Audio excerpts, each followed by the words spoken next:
Good evening. Good evening. Calling to order the regular meeting of the Sonoma Planning Commission. And would you please call the roll? Commissioner DAMBACH. Here. Commissioner O'Gorman-Jenkins. Here. Commissioner Nugent. Here. Commissioner Willers. Here. Vice Chair Barbose. Here. And Chair Barnett. Here. Thank you. Thank you very And much. here. I'm sorry. Commissioner WIRICK. We're so used to Here. not being here. Okay, thank you. We typically have on here approval of the agenda. Would anyone like to make a change in the agenda tonight? Okay, then we'll move ahead. We'll start with the Pledge of Allegiance. Oh gosh, I'll do it. I pledge allegiance to the flag of the United States of America and to the republic for which it stands, one nation, under God, indivisible, with liberty and justice for all. Okay, do we have any new correspondence in the document center, sir? No late correspondence has been received. Okay. I asked staff to send out another copy of the communication from the Sonoma Collaborative, which it should be in your mail. If you haven't seen it, I hadn't gotten it at all until just now. So, okay. Comments from the public. This is the opportunity for members of the public to address the commission about items that are not on the agenda. Is there anyone here who would like to comment on something not on the agenda? You're here for the agenda? Okie dokie. Then And- seeing none, we will move on to the consent calendar. Is there anybody on, Chair, I do on want- Zoom? There are no hands currently raised on Zoom. Thank you very much. Hands raised on Zoom. This is going to be like a metaphor for the 21st century. Okay. This is where we take the sign for the real thing. You know, it's, never mind, semiotics. Now let's move on to the consent calendar, which consists tonight of considering some draft minutes from previous meetings.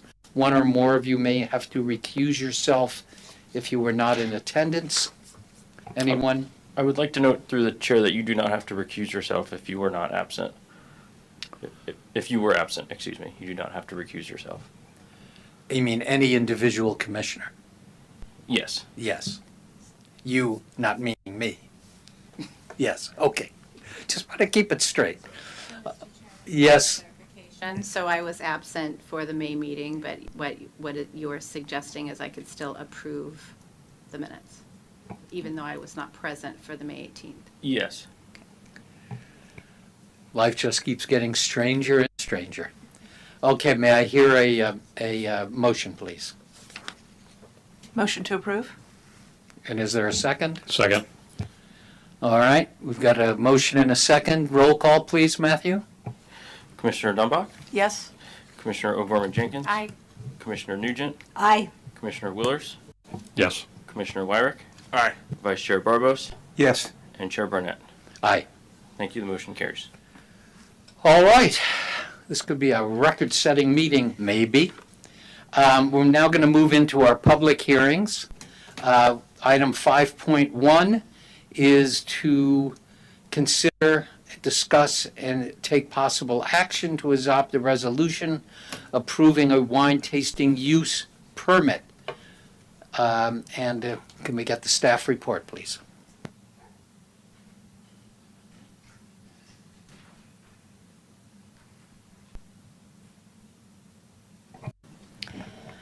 Can everybody hear me okay?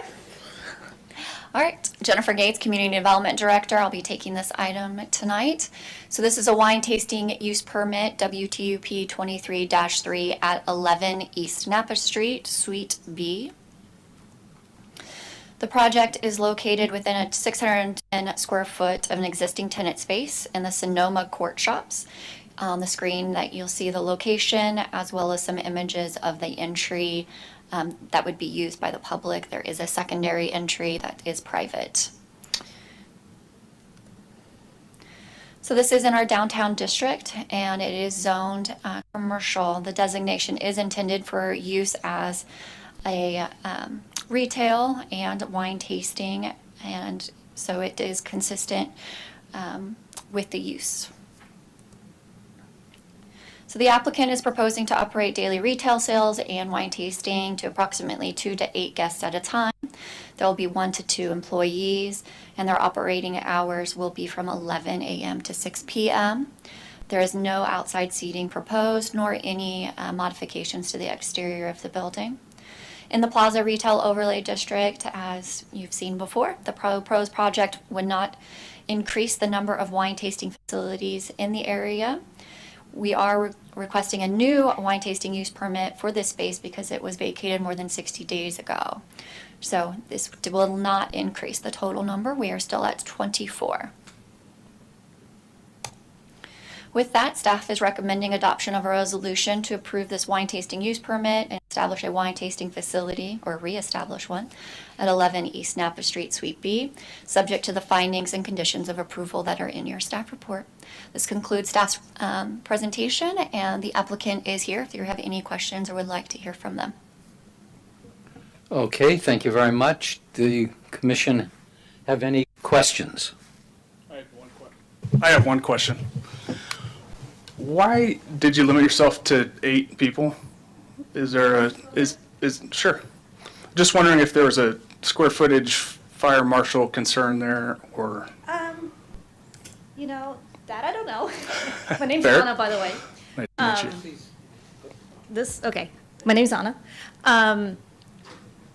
It was just a number that we thought would be appropriate for the space. The way old tasting room was there, Westwood was done in a salon-style tasting, you know, where you're sitting down, not at a bar, but you're sitting down. And I really like that idea, and hence why we limited it to just a handful of people so that it's more like a personal experience as opposed to you're going to a tasting bar. Okay, so the seating arrangement at the bar is such that it would accommodate 8 people comfortably and no more. Is that what I hear? Or 2 to 8, I think, right? Was the Yeah, being proposed? it's going to be furniture, like a couch and chairs, not a bar. So it would be limited to how many people can comfortably sit there. Okay, thank you. Thank you. Any other questions? Yes, is this by appointment so that you're limiting it to the 8? Or are you just, wine alley, people coming and going and, standing room only, or? It's not by appointment. It'll Okay. be open. Whoever will come in. I'll be the one working. So I will be limiting to how many people I can serve and have comfortably talk to when they're there. Okay. So you'll be turning people away? I will be if I yeah. can't handle it, yeah. And that space is not gigantic. And in order for everybody to sit down and enjoy the wine, it'd have to be limited. Thank you. Any other questions? No, thank you. All right. Unless there's anything you'd like to add to what staff's presentation was? We do have one other question. Well, I'm sort of tagging on to what Mr. WIRICK was asking about. I just, not seeing the space, I'm just wondering, if you want to limit yourself in that way, or whether you want to try to ask for a couple more people, because what if you get a group of 4 and you've already got a group of 5, now you're stuck. You have to turn 4 people away. Whereas if you had a little more wiggle room on your occupancy load, you could accommodate this group. So, I don't know. We're not saying you have to have more, just giving, it would be my suggestion that you would ask for more to give yourself that space to be able to do it if you wanted, but you don't have to, right? Okay. Just a thought. But it's your decision. So in the staff report, we did note that it's 2 to 8. We can, if the applicant so chooses, is that the size, and the fire marshal would then limit that occupancy based on the space itself, and she can limit however, but you can change the conditions of approval if you would like to say that the occupancy would be based on the space and the fire marshal determination of occupancy, just like this room has 112 people max, but there's no, that's standing room only. But then she can run her business how she would like. Great. No more questions for me? Okay, thank you. Thank you very Okay, much. Thank you. All right. At this point, discussion? Anyone have any comments or discussion? If not, I'd call for a motion. Should we open My up to the question public? is whether you want to propose that change. I think it's up to the applicant. Oh, okay. We need to open and close public comment first. All right. Oh, yes. Close public comment. Thank you. I would like to note too that there were no hands raised on Zoom. Thank you. I know what I'm going to get you for your birthday. All right.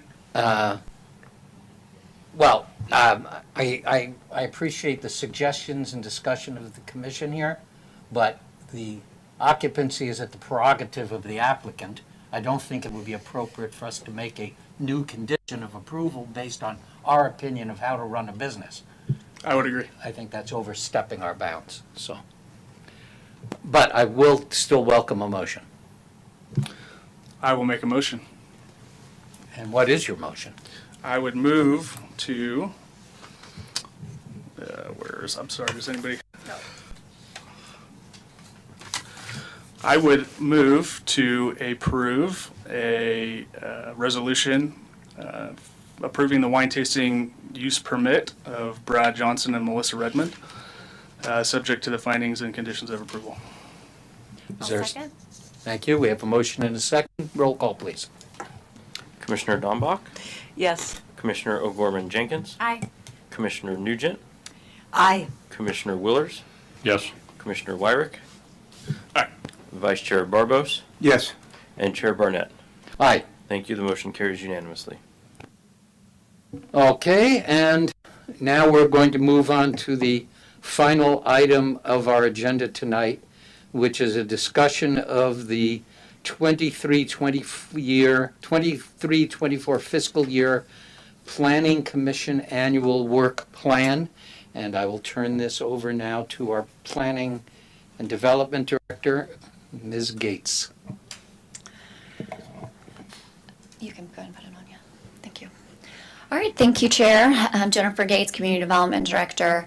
So tonight is going to be fun, and we're going to have a discussion. So something new, from my understanding, for the Planning Commission. But I believe that work plans for the Planning Commission are helpful for staff to identify priorities for the next fiscal year.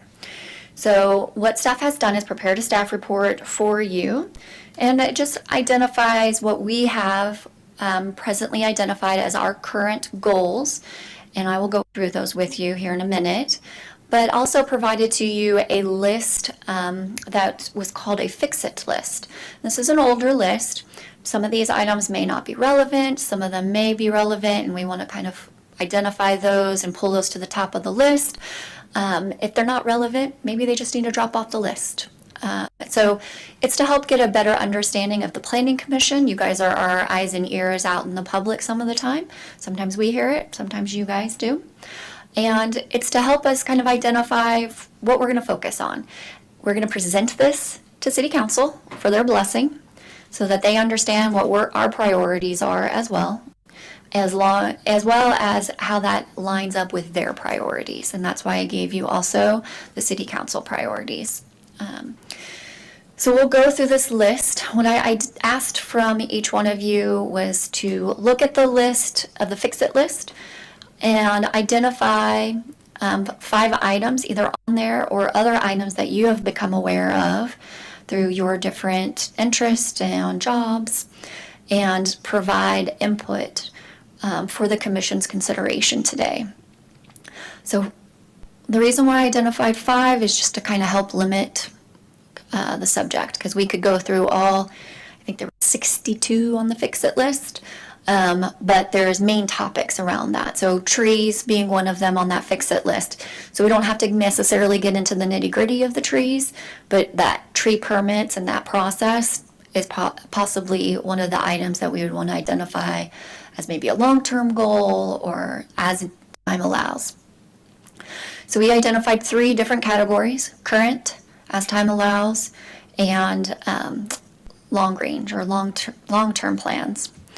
So what I have done that you see on the screen is taken the items that I identified for you all as the current goals and started filling out the work plan template that I also had provided as an attachment. So just as an example, the first item is the general plan update. This has already been identified as a priority. We have identified the need for this, and we are going to be doing it over the next 2 years. So you will not see this drop off the list. It'll stay on the list, and we will be filling in the summary and the comments and the status update as we move forward with this work plan.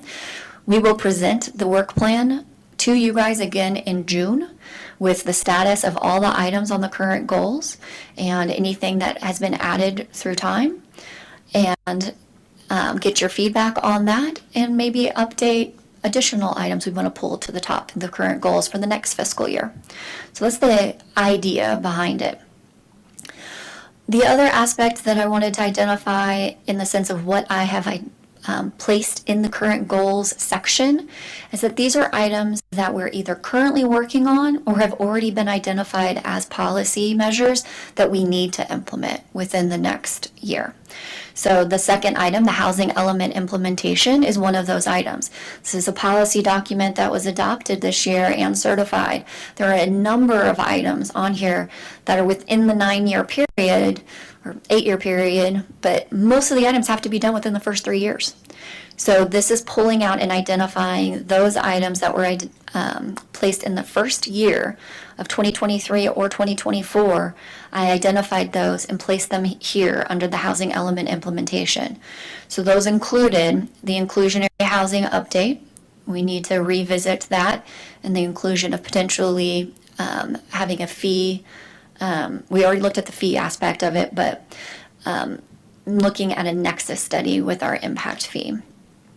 Relooking at that aspect. Identified the housing constraints code amendments. These were identified in the actual housing element, so it's a matter of going through the housing the code, and looking at how we are potentially constraining development.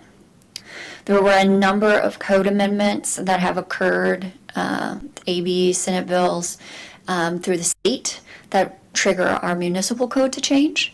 And so when those happen, we need to change ours. Sometimes it's just a matter of creating new applications. Sometimes we will not actually change our municipal code. And it's just working through, I'm sorry, I put 2011, but it's 2011. Let me delete that. So working with you all on what that means and how we are going to work in those changes into our existing development code. That includes also the density bonus provisions we need to bring up to state law. And then we need to rezone the identified sites. That was identified to be done within this first year. And so we need to go through that process. The next item on the list is already in progress, and that is to update our signs and display advertising section of our title. This has 50% funded. It is potentially ready to go. We're looking at bringing that to you in November. When I say 50%, there are items within that section in regards to the design standards that is not funded currently. So we'll be looking at that and trying to see about getting that funded so we can get that section updated. Permit streamlining is something that we've identified. I think this has been something that's been discussed. So I welcome your thoughts. This is something that was identified to me. SB 9, again, state law requirements. So this is something that we do need to do, and it will be heard by you all. And then the appeal periods. This is something that was identified by the city clerk as an item of confusion between the applicants as well as the public on what our appeal dates and deadlines are. So we need some consistency, and we need to re-review all the different types of appeals types of permits and their appeal periods and try to build some consistency as well as look at what the state law is around certain ones. The last one that I had identified, I have dropped into as time permits, and that is our telecommunication wireless facilities. And there have been numerous FCC laws that have changed that regulate how we do wireless facilities. I understand that this was a big process previously. We would only be looking to doing the changes that were required by law. But that being said, we were thoughtful and added a provision within that chapter that said, unless law has changed, and then that will actually give us our direction. So we would look to state law to implement, or federal law rather in this case, to implement our wireless facilities if there's a conflict. So that's why I'm saying as time permits. We also have no wireless facilities being proposed right now. I haven't heard anything about any coming down the pipeline yet. So it's something that as time permits is that bucket that I was looking at. So that's how we've identified those buckets. The long-term goals are things that would be great, but they aren't needed right this second. And so things that we would want to work on in the future. Are there any questions for staff on how that's organized? I did want to clarify also, if you've noticed a theme, these are all items that would come to you for approval and adoption. So the idea is that this isn't staff's only work plan. Staff has an internal work plan, things that we need to do around creating applications and internal processes and things like that we'll continue to work on. Community we move forward. This is more focused on the zoning amendments or general plan amendments that need to happen and come forward to you guys. So with that, I would welcome any questions and clarification items. Okay. Thank you, Jennifer. Any questions at this point? No? Okay. And before we get into any efforts on our part to add our own items to a list, let me go out and see if the public has any comments at this point. Okay, There are currently no hands raised on Zoom. thank you. All right, well, here's what I would recommend we do as a commission at this point. And Jennifer and Matthew, perhaps you can assist us in this. We've all, I hope by this time, identified our 5 top priorities. And what I'd like to do is simply go down the row, have us note those priorities. Then we will see whether, remarkably, all of us have agreed on the 5 items, or whether we've got overlap and some disagreement on the 5 items, and then we can tally up the number of commission members who have asked for a particular item and see what using your math skills, see what items emerge as the top 5. And that's what I would recommend as my approach tonight. Sound good to the commission? Okay. So, Sorry, and the if it's a current goal or something in the future also. yes. All right, so I think we'll just go down the row and I'll go last. So we'll start to my right with Mr. Willers. Do you want to give us your 5? Let's see, I'll give you my 5. I actually went through and took the topics as the way in which I organized my thoughts. But my top priority is bringing 4 of the elements of the parking standards in as an addition to what we just did to the parking standards. Okay, so parking is one of your top 5? Parking standards are one of my top 5, and of the Yes. 10 that are listed, 40, 41, 43, and 44, are at the top of that list for Okay, me. let me suggest that once we've compiled our list of 5, if parking is in common for the, Okay, so Or it's- are we doing topical or are we doing numbered? Because there's 60 numbered items here. well, I did mine as topical. So did I. So I'll go let's there. stick with topics at the moment, and Okay. then we'll go into the details once we've figured out what our 5 topics are. All right, So parking, fences and hedges, because it's a common mistake made in the community. Then the application and filing process, there's elements of that. and by the way, let me ask Jennifer a question here. Do we want to identify the 5 and then place those into the immediate, intermediate, and long-term categories? So when I asked that each one identify 5, you don't have to limit the commission's recommendations to 5.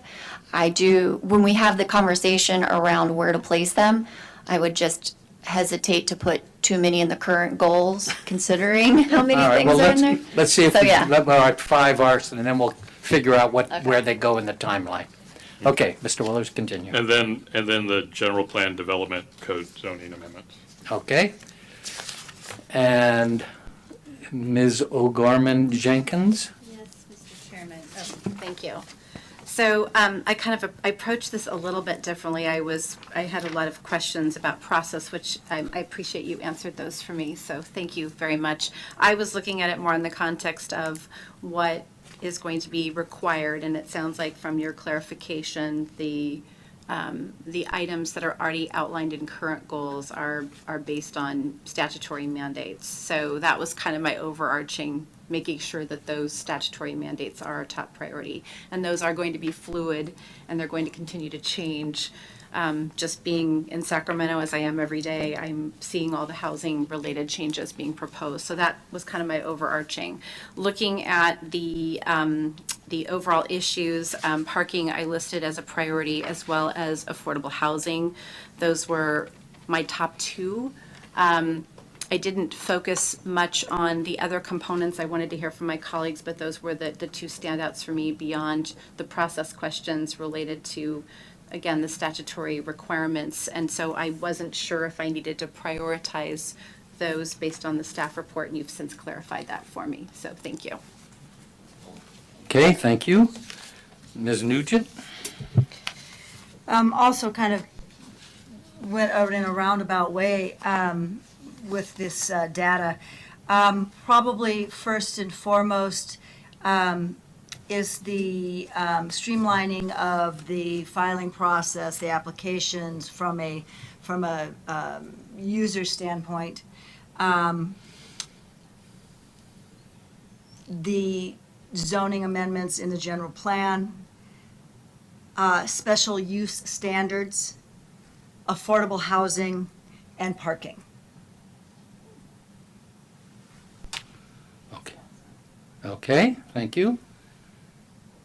Mr. Barbos? Oh, I too had general plan and development code with an emphasis on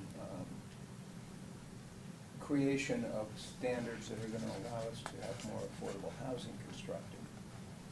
Is your mic on? No, it is not. General plan and development code amendments with an emphasis on how to create more affordable housing by modifying some of the provisions of our current development code. Planning area standards were also an interest of mine, as I think that they are overly limiting in certain areas. The special use standards similarly, and I'm maybe getting over my 5, but I had fences, hedges, and I also had tree ordinance, because I think we have some inconsistencies that have popped up on that. Okay, thank you very much. And Ms. Dambach? All right. I was interested in zoning district provisions as it relates to general ideas of rezoning, and again, as it relates to potential for enabling affordable housing. Next is, of course, affordable housing, and that's a deep subject, but at least I think many things are approached in the housing element, and I think it just needs more discussion and clarification for me. I agree with parking standards because I think there's, and I suspect, well, I will add this to the general plan, that there's a lot more we need to do with parking based on what we want, especially the plaza area to be. With special use standards, that was another one, especially around the permitting process for height allowances. I went over mine too. I'm interested more in dedications and exactions because I really don't understand, for instance, not .66, the traffic impact fee, and I'd like to hear more about what that is historically. And then finally, the housing allocation process and how that relates maybe to zoning and also to the affordable housing. I'm not 100% sure what that, how that is consistent with state law. Okay, and Mr. Wyrick. So outside of what we've already identified as being statutorily required of us, one of the things I want to start looking at is how the city and we as a commissioner are prepared to respond to Senate Bill 450, which is the response to or the update to SB 9 that is dubbed a fix-it bill to improve housing production outcomes and includes more mandates of local government. In addition to that, I am highly concerned with the topic of derelict, neglected, and vacant structures, specifically in our among our historic register.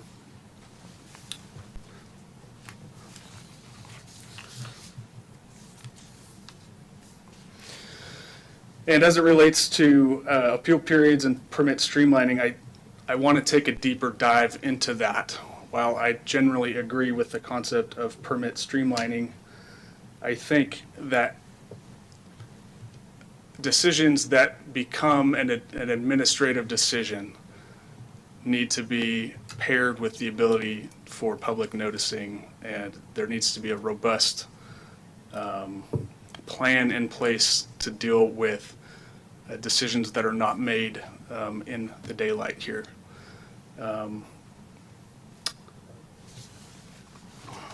Just look back at my notes.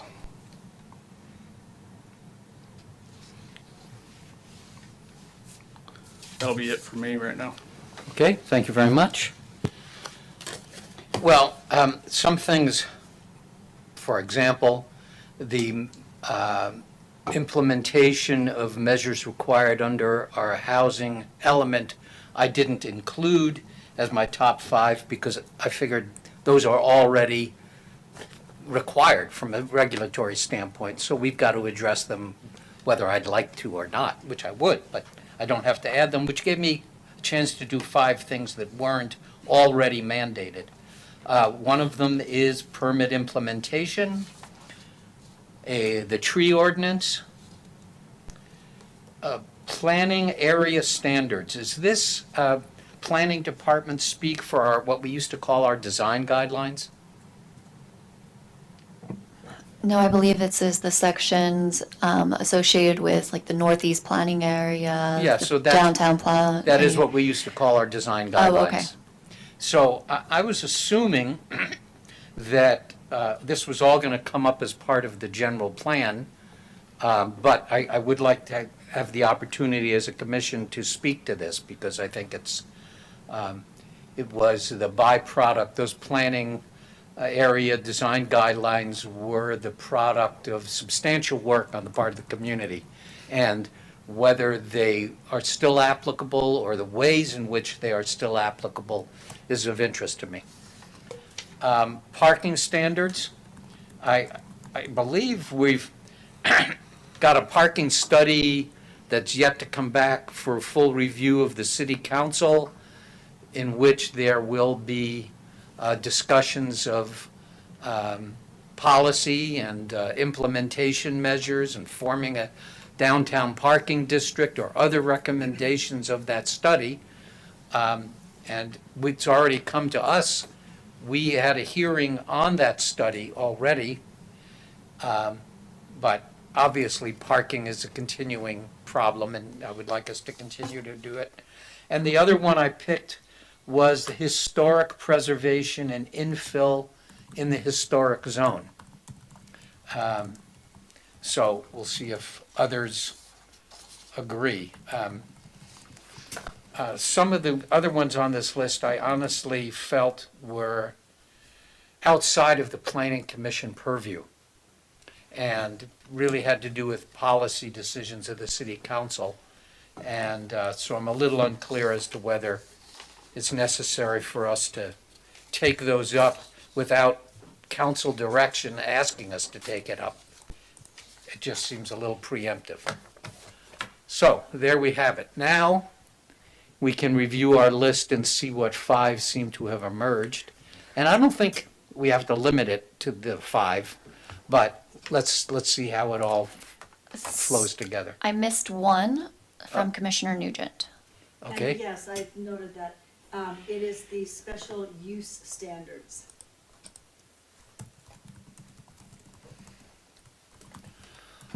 All right. Mr. Willers? I'd like to add affordable housing to the list, my list. I marked it, but I didn't say it. Friendly amendment. Yes, Mr. Wyrick. I would like to add housing, not all types of housing, housing as a topic. And also looking at things that may have formerly been within the purview of design review that now might be coming before the Planning Commission and threshing out in some greater detail which commission is responsible for which items. Okay. Well,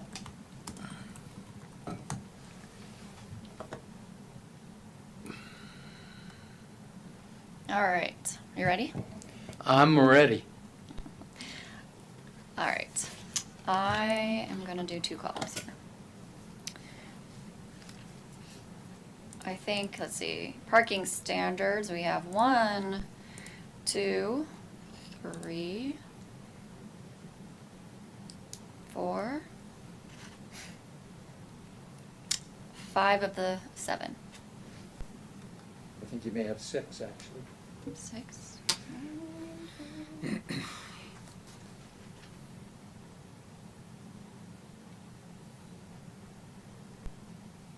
I miscount? No, maybe not.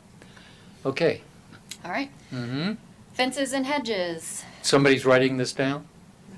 Matthew, okay. It takes, I look, looked at him. That's all I had to do. no. Takes a village. Well, he's not checking Zoom. All right, fences and hedges. I have 1, 2. I think 2. Maybe I should. Sorry, just 1 second. I think it'd be easier if I could get this to work on 1 page. Do we want to make sure that every commissioner has 5 points so that this is going to be? I mean, we'll have more than 5 items probably on your list at the end of the day. I'm just counting. I was going to say. The only one missing 5 Commissioner Wyrick is. and I think I have like 6 in there actually, but Well, candidly, maybe I described it poorly. well, Mr. Chairman, I'll just say too, and from my perspective, there's a lot of things I concur with here. So, I don't think I need to add, I mean, I could add for purposes of prioritizing. I definitely think trees are a big priority and streamlining application and process. Add them on. Yeah, I think we should just from. Add them on, and then from we're the math consistent. standpoint. Okay. Yeah. Sounds good.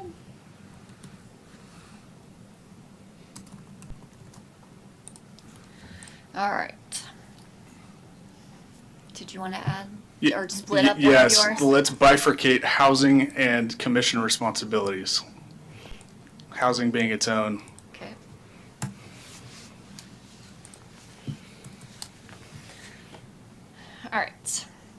feel much better now. All right, application and filing process. I'm gonna say 1, 2, 3.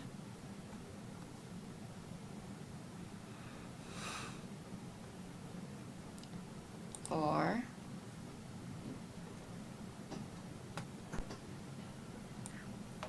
5, Barnett? Would you consider that part of that? Would I consider it what? Would you consider permit implementation the permit processing? I guess, where did people come up with the phrase permit processing? It was streamlining applications and process, I think, or somewhere in there. That's the language. Application and filing process. So, Well, I don't know if this was a separate subject. The issue of concern for me or interest for me in permit implementation, time limits and extensions is there are a lot of issues pertaining to permits that are issued and then work not being done and projects sitting vacant. I mean, for example, there was a permit issued for a bed and breakfast for the Granis House on East Napa Street that was moved in order to preserve the house when a parking lot was put in. And the two houses on the street side of the parking lots, positions on the properties were reversed, and that Victorian home and the adjacent structures that were built and added to it as a property for the potential bed and breakfast application probably goes back now 15 or 20 years, and everything has screeched to a halt. It's sitting behind a fence, and my question is, what's the status of that permit? And that's not the only example, as we all know, of things in town that are permitted, but nothing's happening. So that was my interest in that item. Now, if that overlaps with the other topic area, that's fine. May I ask a question, though, for clarification? Because you just jarred in my mind something that I am interested in, and that is the enforcement. And and I think it gets to your vacant lot thing. And that's what you're talking Yes. about. And I actually think that's really important, and I would remove my number 5 for permit enforcement, if that's what we're all talking about. That is what I'm talking about. That's what we're talking Yeah. about. Including some other things. Different from the streamlining of Yes. the application. That's and the correct. process itself. Well, does this reach those buildings that are just east of Cafe La Haye and all those that have been sitting behind a fence That's for the exactly- last 20 years? Yeah. That was exactly the impetus for Yes, my yes, suggestion. we need to do something about that. Yeah. May I say something? I don't know if that's the same as enforcing a permit, because if those people don't have a permit, they did have a permit, right? There's an architect's name on there. So for lots that are vacant, I know there's even a lot on the west side where there was supposed to be affordable housing and the person just never built it. So how do we enforce that? And that was part of a permitting process. But then there are other lots where someone's just not doing anything. So there's no permit involved. Well, let me suggest we'll get into a discussion of each Okay. of these items when we get to our list, and we can narrow down what our interest is in the topic. Great. Okay? All right. Sorry to... You're fine. I Confuse counted things. 6. You had different maybe thoughts in the way that you worded it, but it's all around the same topic of how we're going to process applications, what are expiration dates, things like that. All right. General Plan and Development Code. Commissioner Willers, can you explain that just a little bit more? General plan of development, well, that was related to the topic, I think that was listed, is it? Okay, number 67, 68. All right, so those are the streamlining. Yeah, just getting to, getting our development code in general, or getting our development code in line with our general plan, as well as in line with the things that we need to do. Those are the state mandated options, the things that we've talked about, ordinances that have been approved. The development code doesn't reflect those things.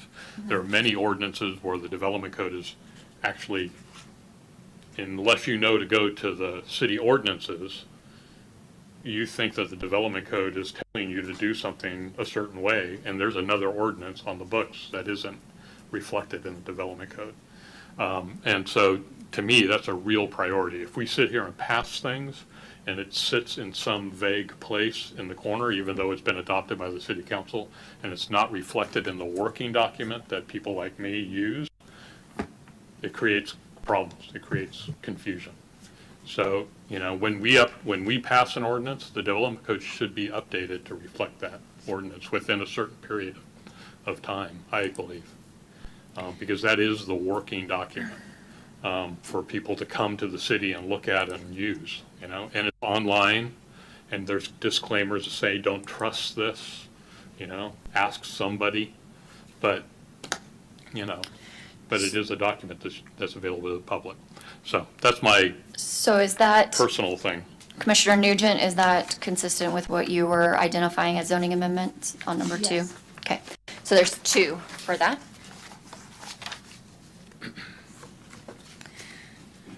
Affordable housing, I feel like everybody, no, wait.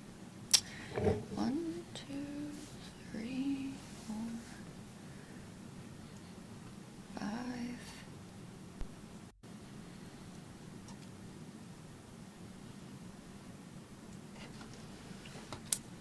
6 on housing / affordable housing.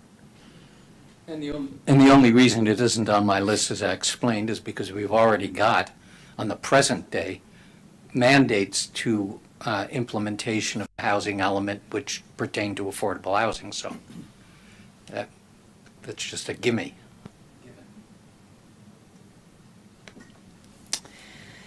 All right, and we talked about parking, we talked about affordable housing. All right, trees. So we've got 1, 2, 3.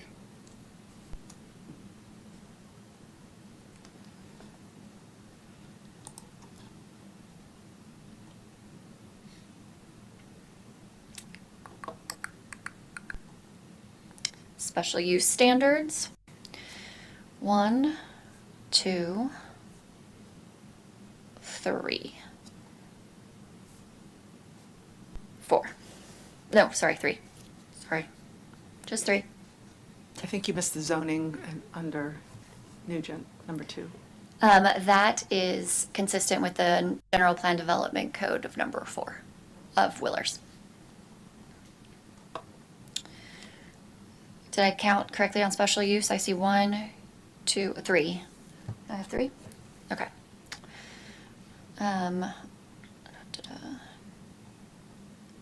Did we do planning area yet?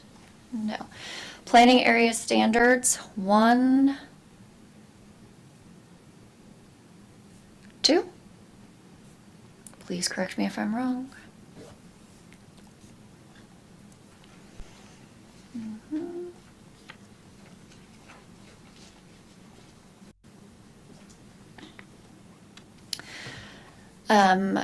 SB 450 will be dealt with on our SB 9, which is already on the list. So the next one would be the vacant derelict structures. I like to term that as demolition by neglect sometimes. Absolutely. Yes. Okay. So that's one item. May I make a comment? Again, like for number 5 of mine, I was more interested in how do we bring those together? So is the vacant derelict structure different than enforcement of a permit? Yes, it is. It would be Okay. its own process. Okay. It's completely different. We would need to have a nuisance code section written about demolition by neglect. I did this actually in one of the jurisdictions I worked for, historic preservation, because that was where we found it the most, is people didn't want to improve. They wanted to allow the historic structure to basically disintegrate so that they could get their demo permit instead of going through the process that way. So there's a process that can be built around that. Let's see, permit, I talked about, housing we talked about. Okay. I historic preservation in the overlay zone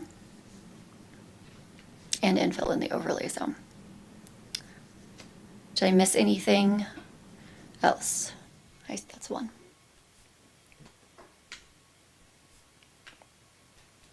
Anybody see anything I missed? Nope, I think you've got it. All right, here we go. I can't check them off on the screen here, but All right. Do you want me to put them in? Do you want me to put these in order for you on the screen? sure. All right. I mean, there's a reason that you get the big bucks.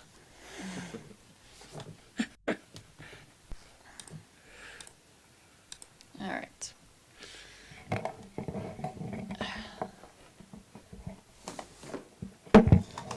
I will get this organized one day. All right. So we have application and filing process, and we'll discuss all these after I get them all down. So that's 6 of 7. We have affordable housing / housing. Also 6 of 7. Next we have 5 of 7 is the parking standards. 3 of 7 is trees and special use standards.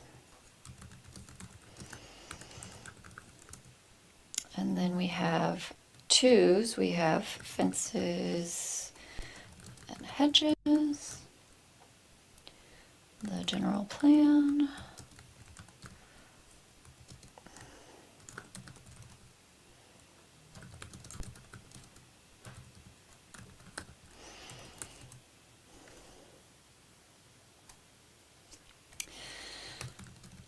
Planning area standards. And then we have vacant structures.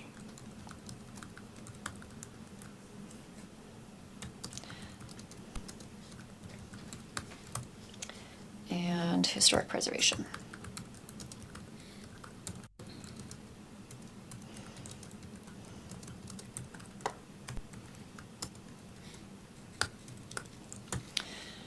So,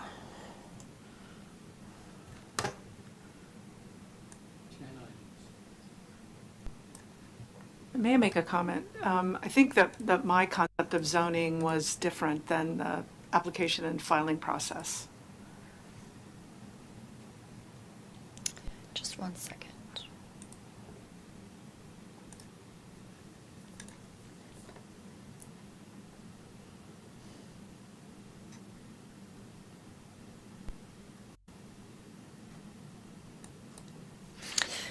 So you had zoning provisions for enabling affordable housing, and then you had application filing and processing? Well, the application, filing, and processing had to do with that enforcement piece, which I think you rolled under that. So that's my specific, for number 5, was around enforcement of permits. So if that's under the process of application and filing, and you're aware of It that, is. that's fine. It would be, because it's about time limits and things around Okay. that, so we can enforce those. But the zoning is different. And I guess where I was going with the zoning is,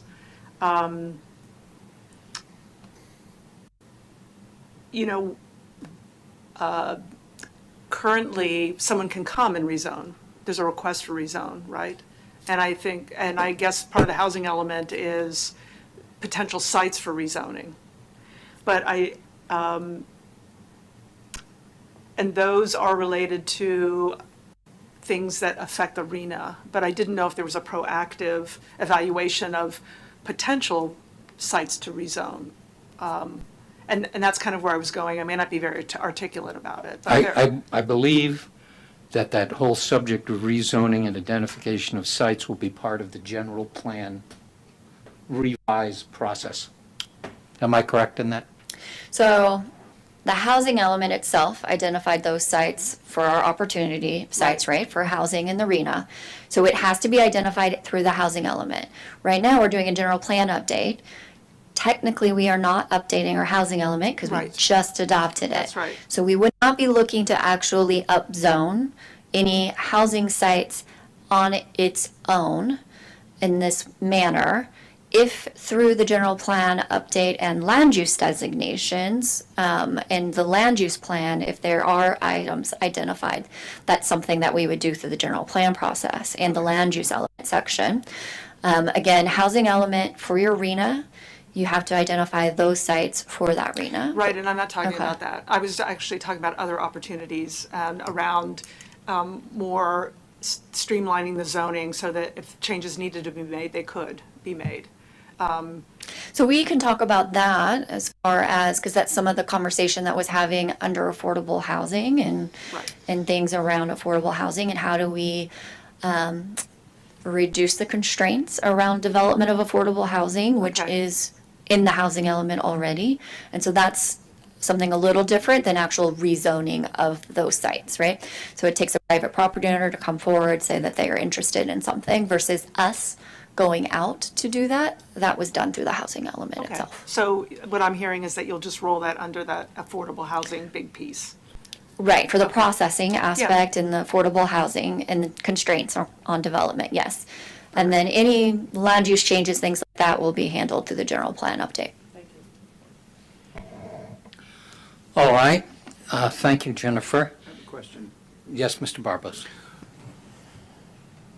One of the things that I was interested in when I brought up, and maybe it wasn't the right term,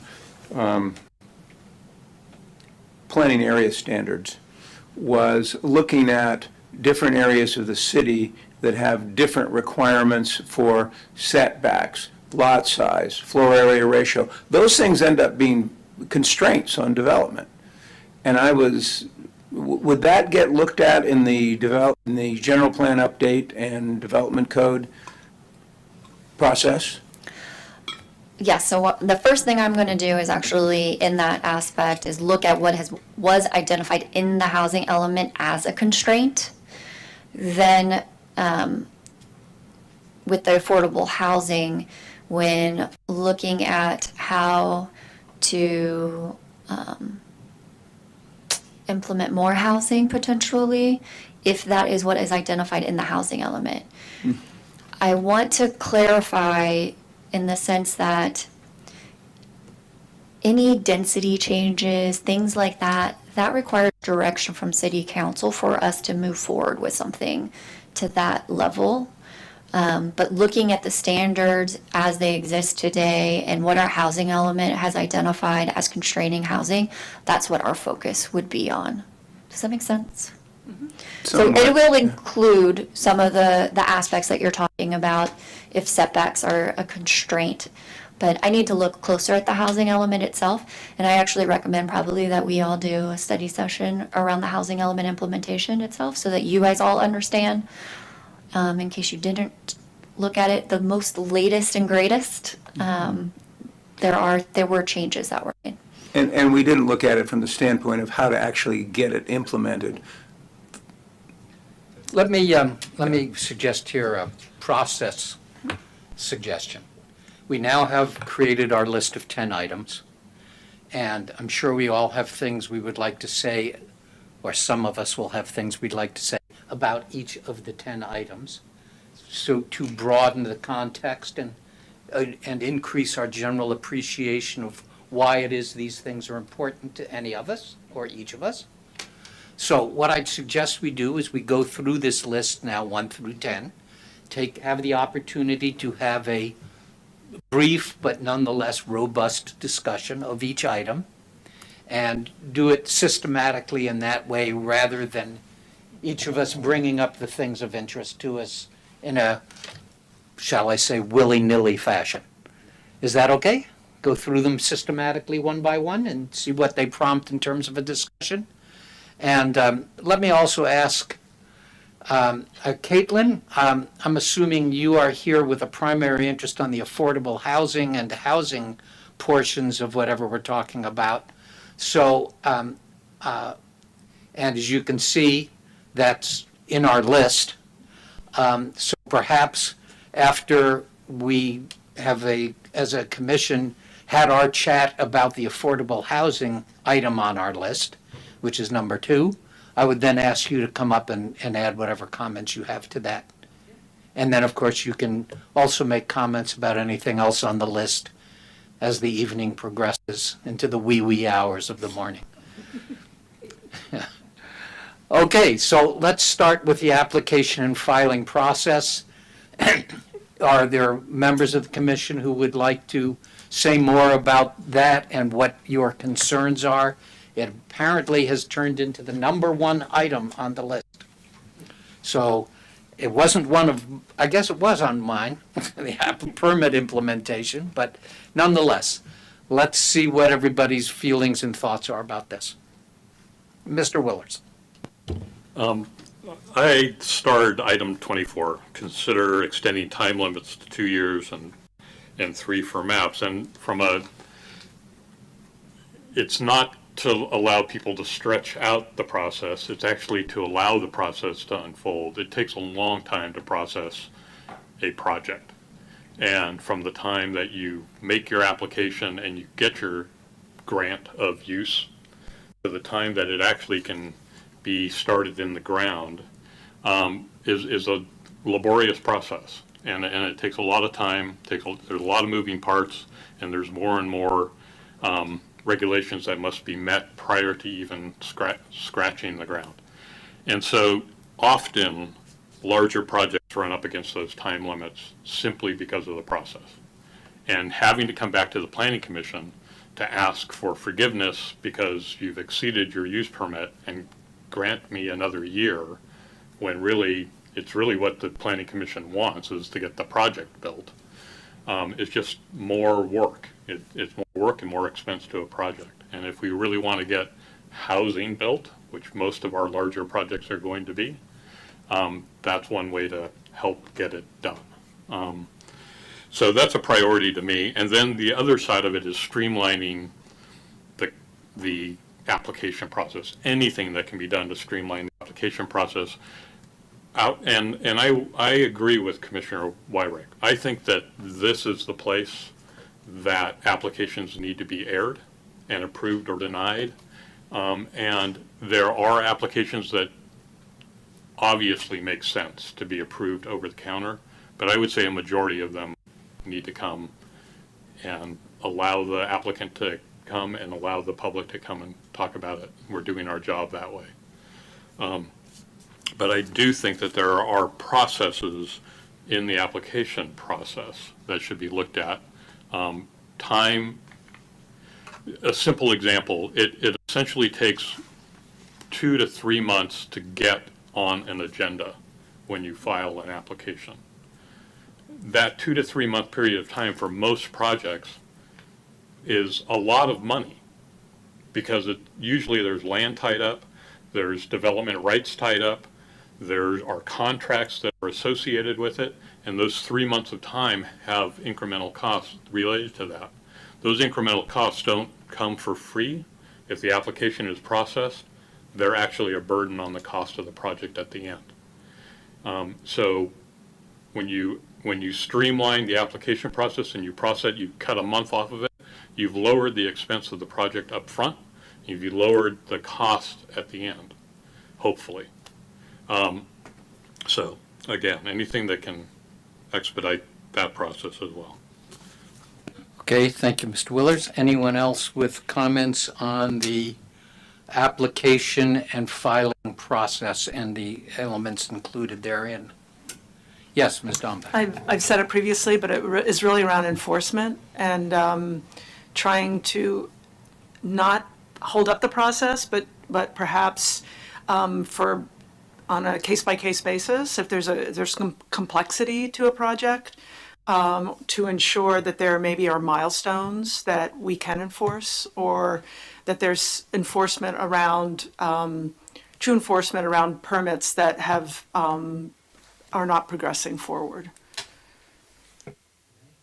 Thank you. Let me say here, it really seems to me in reading items 7 and 8 under permit implementation, time limits and extensions, that those really fall into the application, filing, and processing. In fact, number 21, it says expand section outlining expiration of applications. All we'd have to do is add permits to this section, and that would all get folded in together into one discussion. So, anyone else with comments on the first item, application and filing processes? Yes, I do. Okay. I just want to second everything that Commissioner Willers said. That was my intent when I put that at the top of my list. And that there, if I could just add that there be a very consistency among every project, that there's a consistency going forward in just consistency. And are you saying consistency in the processing? In the process, in the application, the applicants themselves, just that there is a very neutral, a consistent process for the applicant, and as well as, and then the process itself. Okay. All right. Now we'll move on, unless there's further comments on that. On number one, we'll move on to number two, affordable housing and housing in general. It's a very popular topic. All Who right, would like to I'll start? start. I think, it is a very deep subject, but I think that for the purposes of today, one of the items that's high on my list is how the city partners with developers and nonprofits,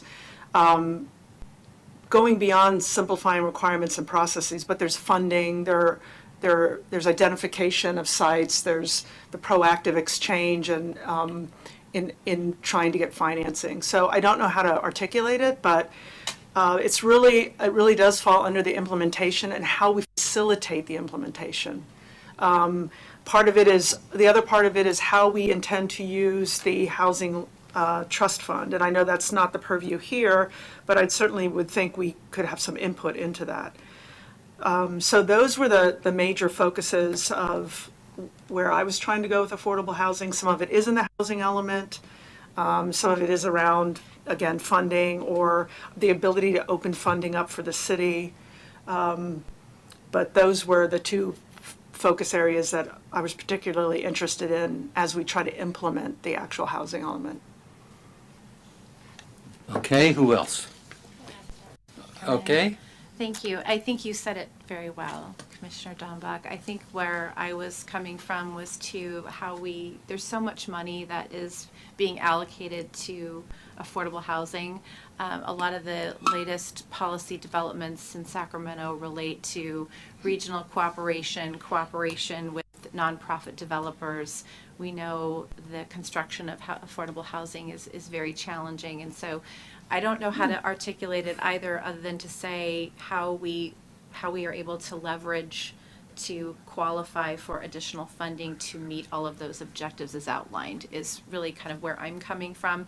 And then more broadly as a policy goal, obviously that's the council's purview.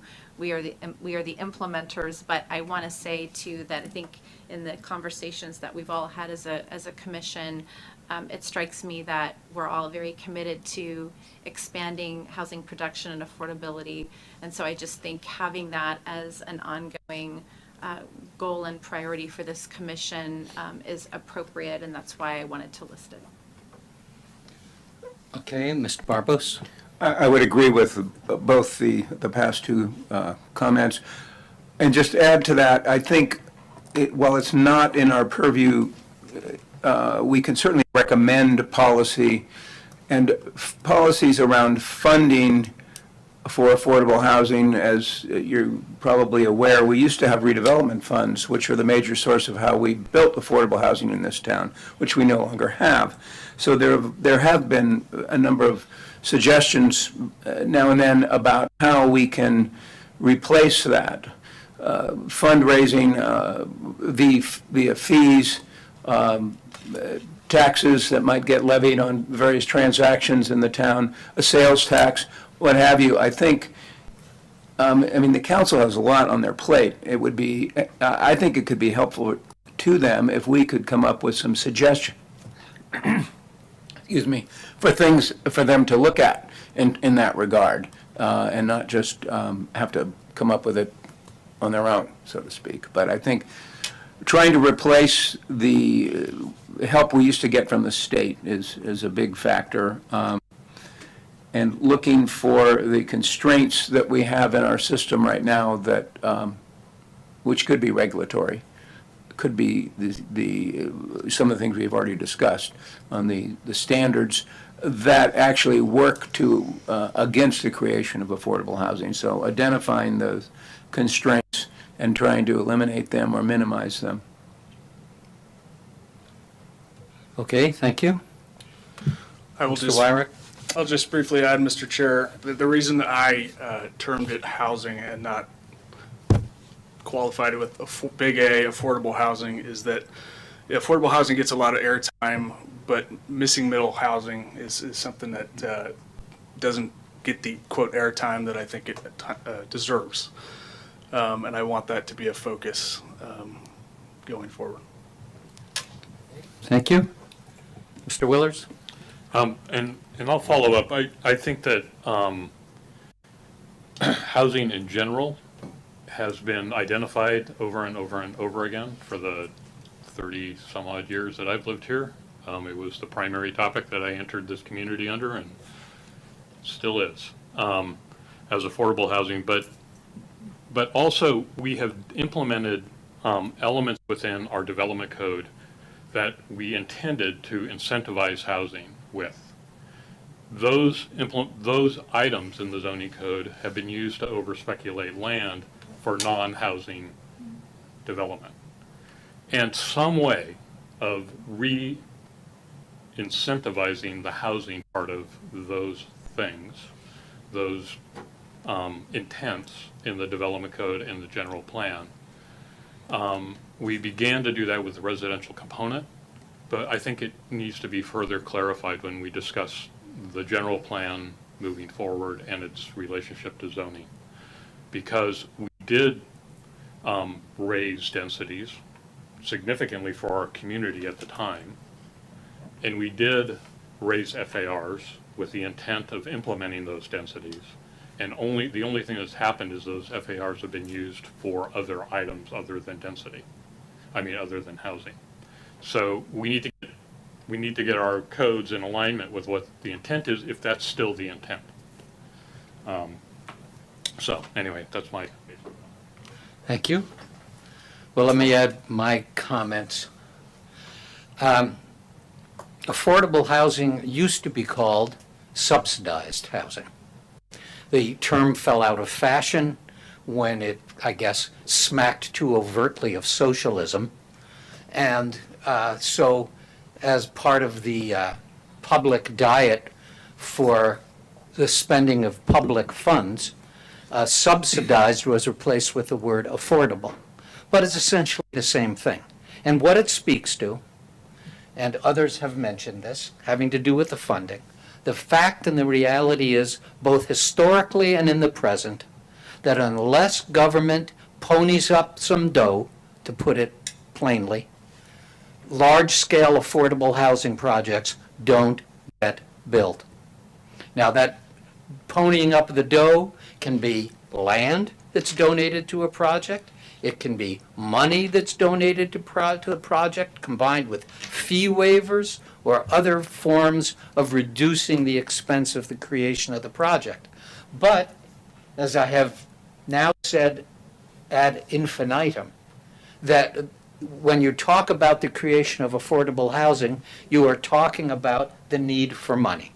Now, the city has put together the Affordable Housing Trust Fund. That happened, I think, in 2019. It had been recommended for many years before that with reference to the issue of redevelopment funding. There was nothing put in place to replace that redevelopment funding for 7 or 8 years.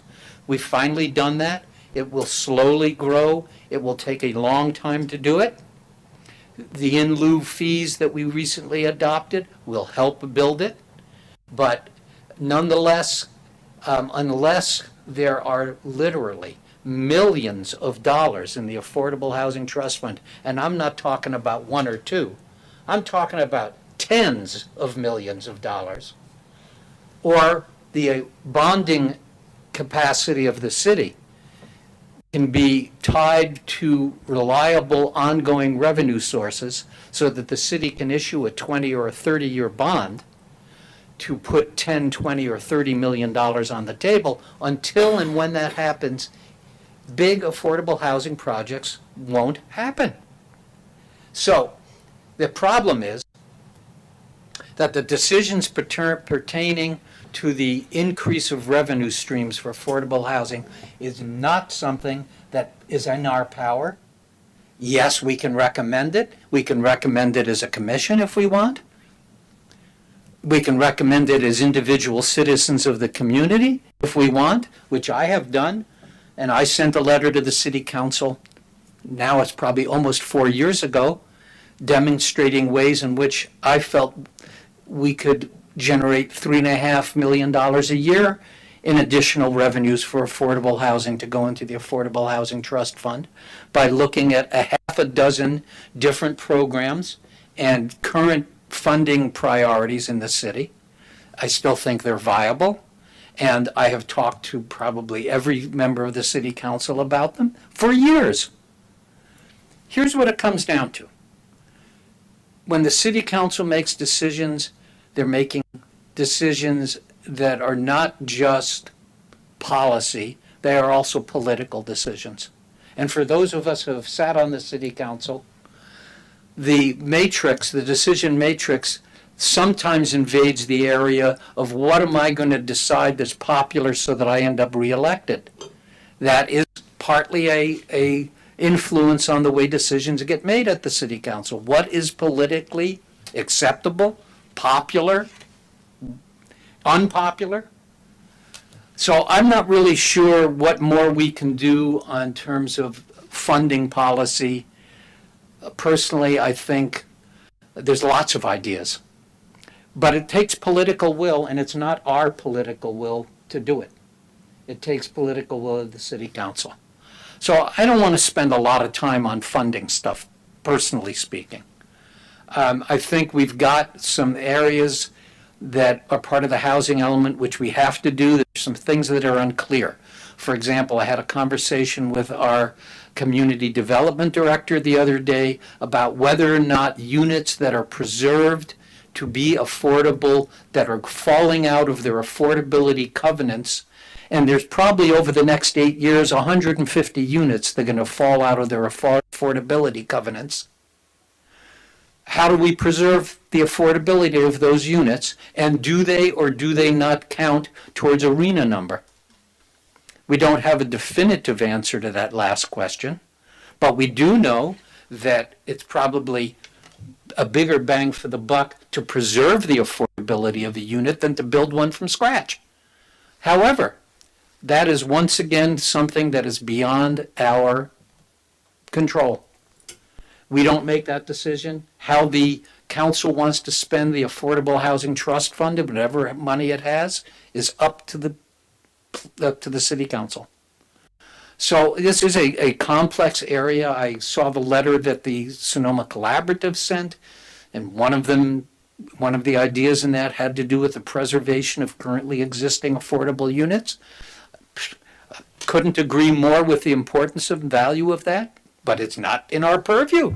We can't make that policy decision. All we can do is say to the city council, we'd like you to pay attention to it. Now, I've already done that. I assume other people here may have done that. That's about all we can do. To spend hours in this commission talking about it, to me, is sort of, well, I think we'll end up with other things we could spend our time on. I think we probably can all agree that we're going to need money if we're going to build a lot of affordable housing. So I don't think I've added anything to the list here. I apologize for that. And I think at this point, unless there's a further comment, we'll go on to number 3, parking standards. May I make a comment, just for clarification? Yes, of course. I mean, my comment wasn't around the city necessarily coming up with the funding. Of course, that would be wonderful, but we know all the constraints as you mentioned them. my request was really around a process of how to, I have to put simplify the requirements for affordable housing as it relates to assisting in identifying funding sources, not necessarily that the city has to come up with those funding sources. I agree with you, we have a nascent funding source, which is the Affordable Trust. And we all agree that it will take tens of millions or hundreds of millions of dollars to ever be able to buy property. But there are other things that money could be used for, to incentivize or to help. My discussion was really around how do we create a culture within the commission, within the staff, to actually proactively engage with the nonprofits who are expert at finding funding, who have private funding, who have public funding, who have tax credit funding. There's a lot of availability, and really part of what they need from us is identification of sites and what can the city do to help to bring the cost down. I mean, it's true. So I don't think it's an all or nothing, and from my perspective, I just wanted to clarify that's where I was coming from. I don't expect the city to raise all of the money to buy land, for the developers. Thank you. I mean, once again, perhaps we need someone with a specific role or position within city government. That's a budget, funding, personnel allocation decision, and it's not one we make.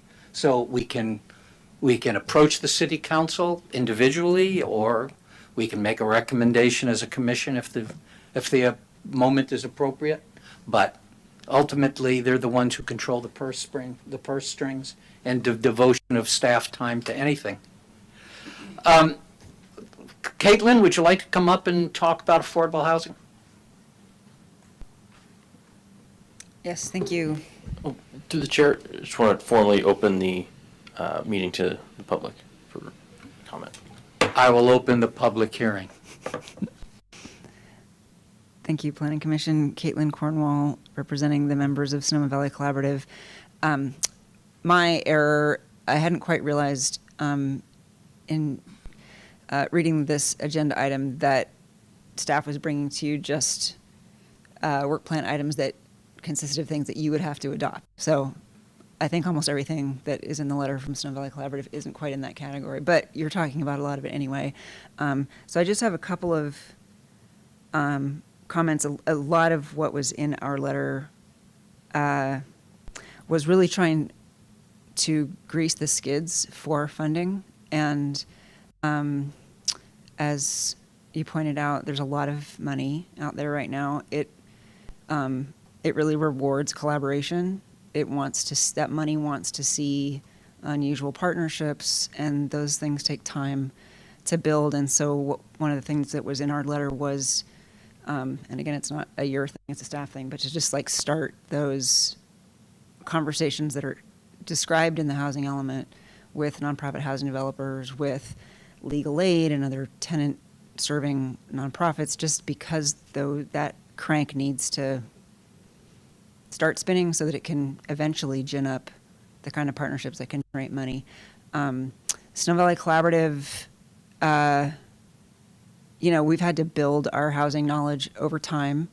Most of the thing that we have that can help is a vehicle that can express the very broad support in the whole community for these issues and can try to help, again, grease the skids, bring yes voices to the table when there are projects and specific sites. We want to figure out more how to be more active help to the city in facilitating conversations and liaison with affordable housing developers and other nonprofits and philanthropy. I think we have a role we can play there. We're still kind of feeling it out. We really have focused on the policies of the housing elements for the last couple of years, and now we're kind of shifting now that that's finished. So kind of more to come on that. It is really important to our membership, the issue that you raised, Commissioner Barnett, about expiring expiring subsidies much cheaper, better, less heartbreak, less loss in the community if we can keep those units than trying to build really expensive new ones. I think that might be all I wanted to say right now.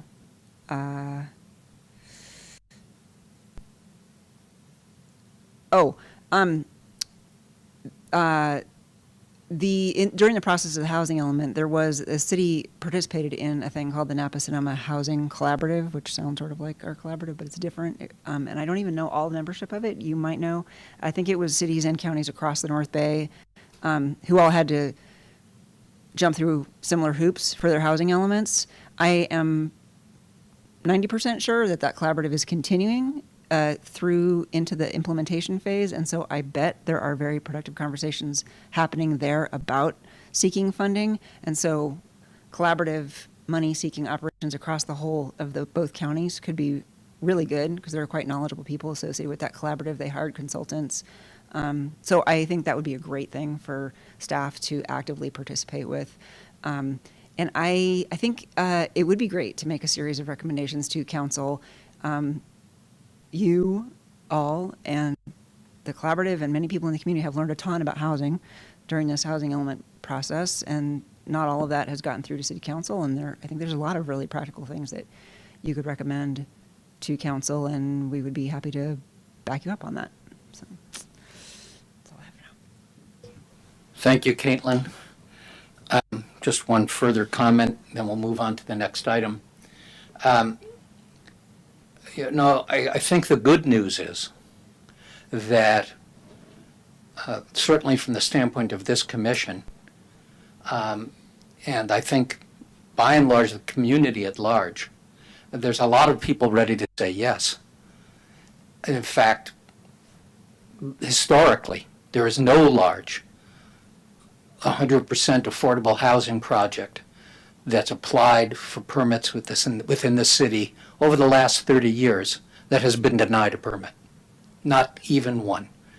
All this talk about NIMBYs, boy, I'm so sick of hearing NIMBY, NIMBY, NIMBY. At least in the city of Sonoma, there's never been a project that's been denied because of quote-unquote NIMBYs. It hasn't happened even once. So you've got a council that historically has said yes.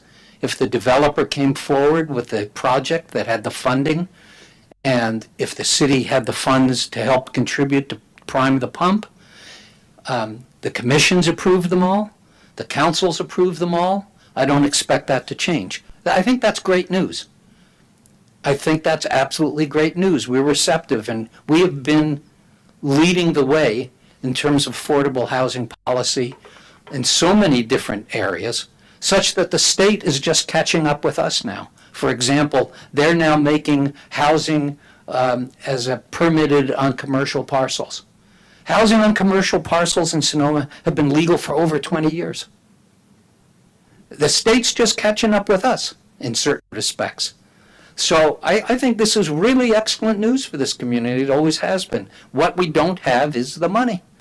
And that stopped because of the redevelopment agency funding and a lag time for the replacement of that funds. But in terms of attitude, both at the level on the political end on the council and in the policy implementation end on the commission, it's always been yes. So we've got a good ground to work from here, which is not true in every community. And so I'm proud of us in terms of what we've been able to accomplish, despite the fact that we've had no funds to accomplish it for almost a decade. Okay, we're going to move on to parking standards. Through the chair, do you want to? Oh, Mr. Willers, did you have something to add? Close the public hearing. And then I also want to note there are no hands raised on Zoom. Thank you very much. I don't know what we would do without you. When are you leaving on your maternity leave? Paternity leave? Whenever the I'm baby trying comes. to be flexible in these gender identifications here. He's never leaving on maternity leave.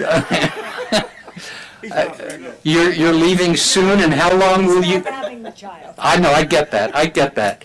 And how long will you be gone? I'm not sure. You're not sure? I'm not sure.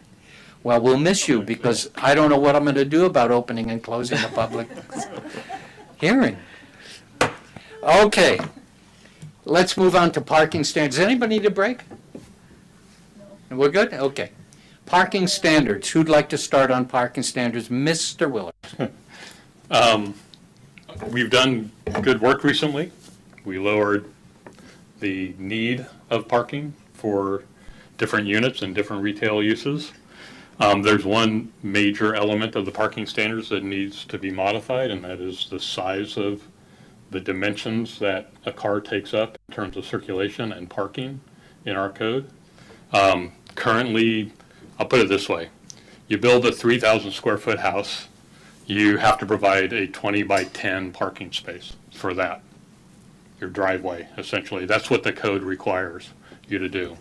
You build a 650 square foot apartment, you have to provide now, fortunately, one parking, because that's probably going to have one bedroom. So you have to provide one parking space for it. That's another 200 square feet for that 650 square foot apartment. Plus you have to provide a backup space because typically it's on the driveway. It's not on the street. And so that driveway is about 240 square feet. So for your 650 square foot apartment, you now have 470 square feet of asphalt. So therein lies a solvable problem. And I think it should be solved quickly because it affects the production of housing. It affects the utilization of land. The other issue that comes along with development is how does water drain off of this newly impacted site? One of the biggest things is parking lots, right?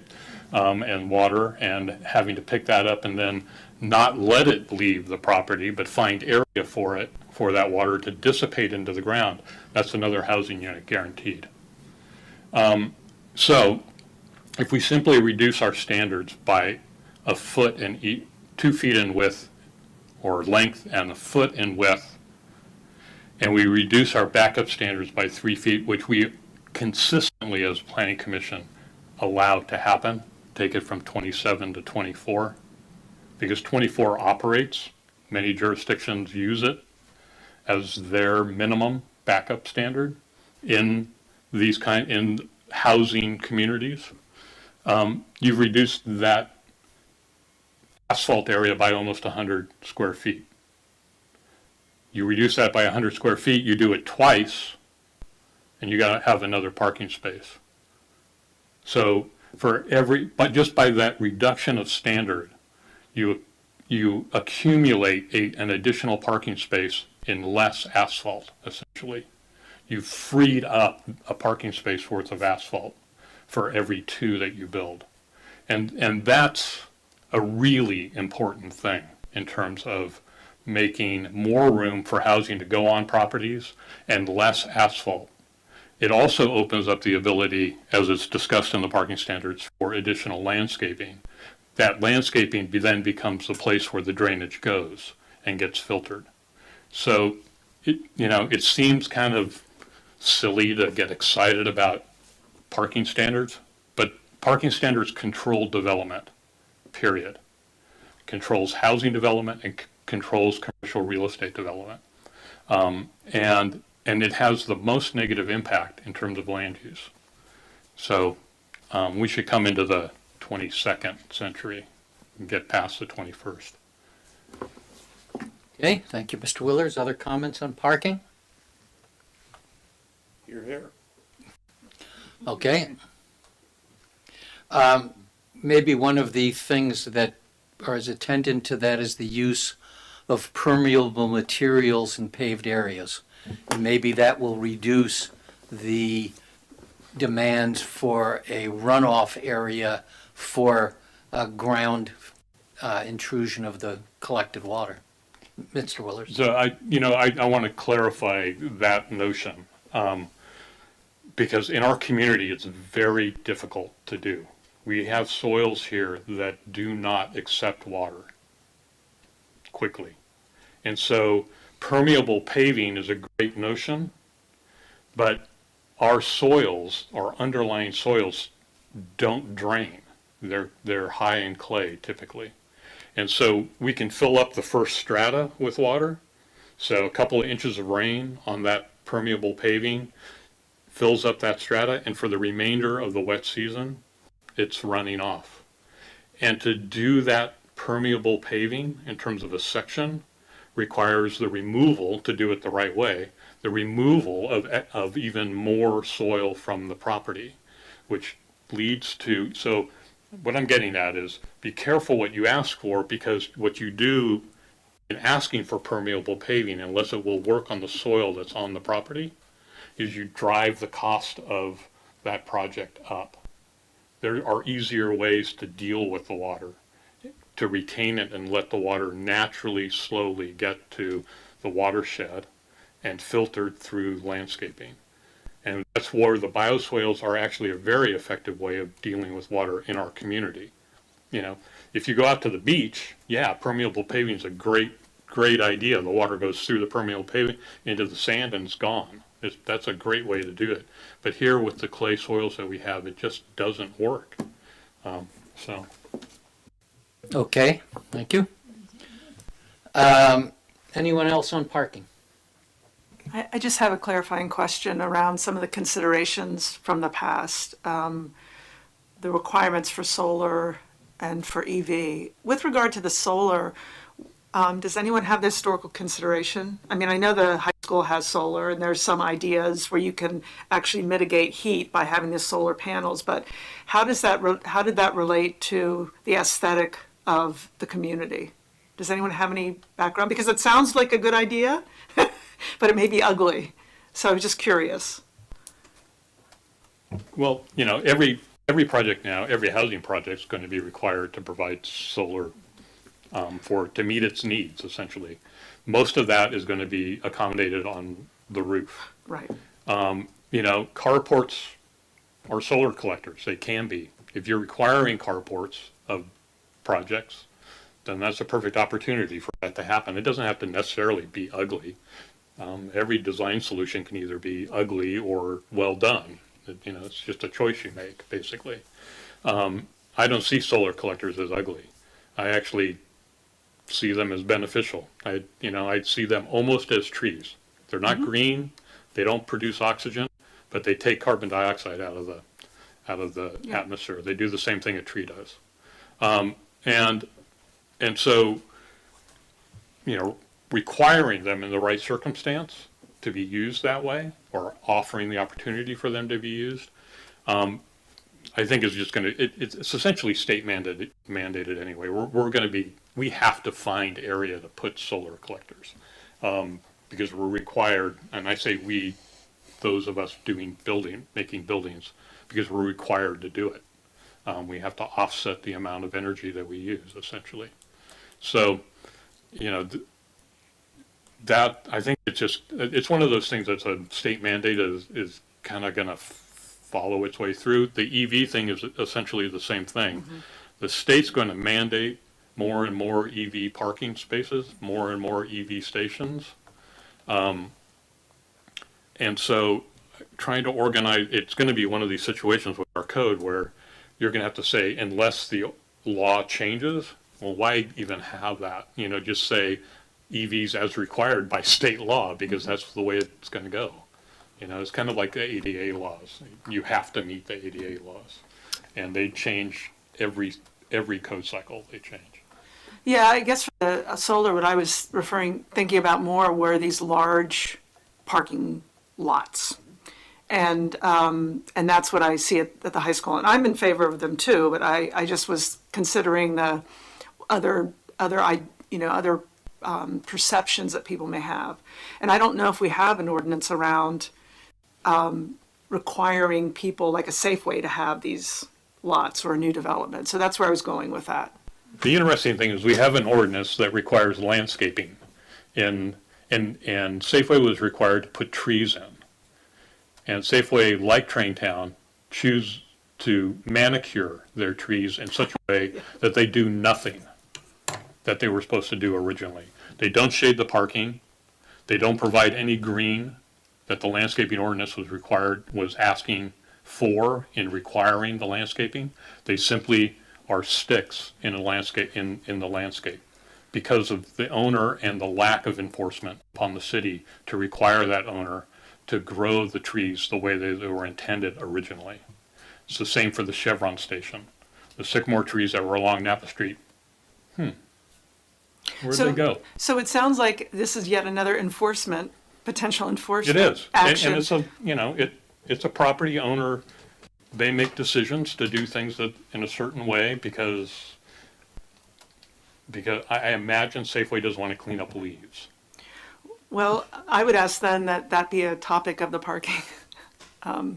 One of the subsections is really digging into how we can think about solar panels and large parking spaces, not homes, not residences or Yeah. buildings. And, we require these things as conditions of use in a project, and we all say, yay, we're gonna have landscaping and parking lots. And then it gets implemented because they get signed off on their permit, which is what you really want to get done. You want to get your permit signed off so you have your landscaping in. But the tree, if it's the thing that they don't really want, goes away. Okay, well, we do have that in the parking standards list, and landscaping requirements and tree coverage and solar requirements are all in there. So as the parking standards get reviewed, those I assume will all come up for discussion. All right, unless there's more on this, we're gonna move on to trees. I'm a self-confessed tree hugger, so I was glad to see that it got some support. Who would like to talk about trees? I'll talk about trees. Why not, right?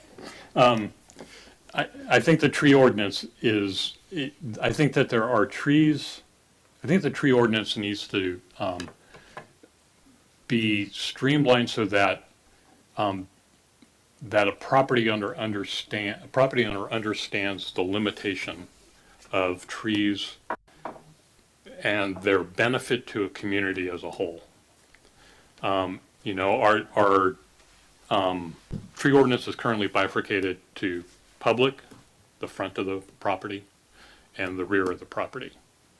And I think that there are certain species of trees that are in rears of property that need to be maintained. They're essentially trees that were part of this landscape prior to development. There are also trees that have grown that are landscape trees that don't need to be kept. I've got a bunch of trees on my property that I planted as landscape that are very large, and they're to the point where they're crowding each other out, right? But they're landscape trees. I planted them for a purpose. They're serving the purpose really well, but I don't want them regulated. So I'm playing both sides here. But if I had a mature valley oak that's in my property, in my rear yard, and I happen to benefit from it, but suddenly I want to build an ADU and cut that tree down, there's a question of whether or not that tree in the community landscape is valuable enough to be regulated. I think it is, actually. I think they are. And I don't agree the same way with what I would term as landscape trees. Trees that were planted at the time of development that basically grow beyond their expected maturity and become a nuisance more than anything, like your black walnut. I built my house around that. What would you call, I understand now your definition of a landscape tree, which is a tree that is planted when a property is developed. What's the word that you want to use for a non-landscape tree? Well, private development is different than large project development. There are many properties under large property development that are required to maintain the trees that are on the site via a condition of use. So those trees sometimes are in the front of properties, Yes. but they're often in the rear along the property line. And what's the name for those kinds of trees? I would say, I don't know how to name them. I would say native trees. In other words, trees prior to development of a property. If the tree's older than the development of that land, then it deserves a little bit different Okay, I would propose we need to come up with a term or a name for that I don't category think we need to of do that tree. tonight, but yeah, No, I but I'm agree. saying as an ongoing discussion in this item is we need to make sure that we create a vocabulary that we can consistently apply in terms of a definition and that can be used in the approval process or the application process and the identification of a particular tree. Okay, who else would like to talk about trees? I'll make one quick comment. I agreed to add trees simply because, well, one, I think it would be native or pre-existing maybe as a definition. But we can talk about that later. I was very intrigued. We did have an agenda item that was pulled a couple months ago that was sought to make modifications to our tree ordinance. And I had about 100 questions before that was pulled because there were clearly a lot of things that I think the public doesn't understand about their obligations as it relates to removing trees, what the fines are. I thought there was recommendations that would have doubled the fines at that time. So I think it's appropriate, particularly in light of the fact that we have a lot of dead trees following the severe drought that we experienced. So it just seemed to me that it was something that needed some serious consideration and updating based on some of the environmental challenges we're experiencing, but also in the context of development. Okay. I just want to add a little. Yes, Mr. Barbos? I think people are confused as to what the regulations are, and maybe they're not, but I would like to think they're confused because they cut down these really large trees and with apparently no involvement by the city whatsoever that are abutting the sidewalks and around. So I think, and then there's this question of side yard trees and how are they treated, and if they're in front of the backyard fence, but they're not actually. We need to just clarify what's a front yard tree, what's a side yard tree, how are they treated, is the type of tree a different, we just need to take a comprehensive dive into this. Landscape trees, yes, you can take them out if they're now crowding each other out or interfering with your house in some way, like lifting it up, which happens. But we need to go into this with a view toward preserving and maintaining the trees that we value and want to see historically, maybe besides the valley oaks. I mistakenly planted 3 redwood trees right next to my driveway. Very bad idea, lifting up the driveway. I don't know what definition they fit. Bad idea. My wife loves to say that, yeah. Well, let me say that I think we need to increase our care of the city's trees. And I think that means expanding what trees get protected and making residents more aware of the regulations. When people buy a house in this town, they should be receiving as part of their new homeowner package a piece from the city that explains what their obligations are in terms of property owners to the trees on their property, and particularly the ones in the right-of-way or close within 10 feet of the right-of-way in the front yard. That should pertain to both the maintenance and health of the tree, but pruning of the tree and what's a proper pruning techniques and the whole thing. There ought to be lists of links to what they need to know. Because I think a lot of the mistakes that we're seeing about trees in the community are honestly just because of an absence of awareness on the part of property owners. They don't know what they're allowed to do or not allowed to do, and they just go ahead and do it. And unfortunately, there are a lot of companies and individuals out there who do this work just at the request of a homeowner without regard to any knowledge of what the city's regulations are. So we need to up our enforcement, we need to up our maintenance, we need to up our paying attention in general.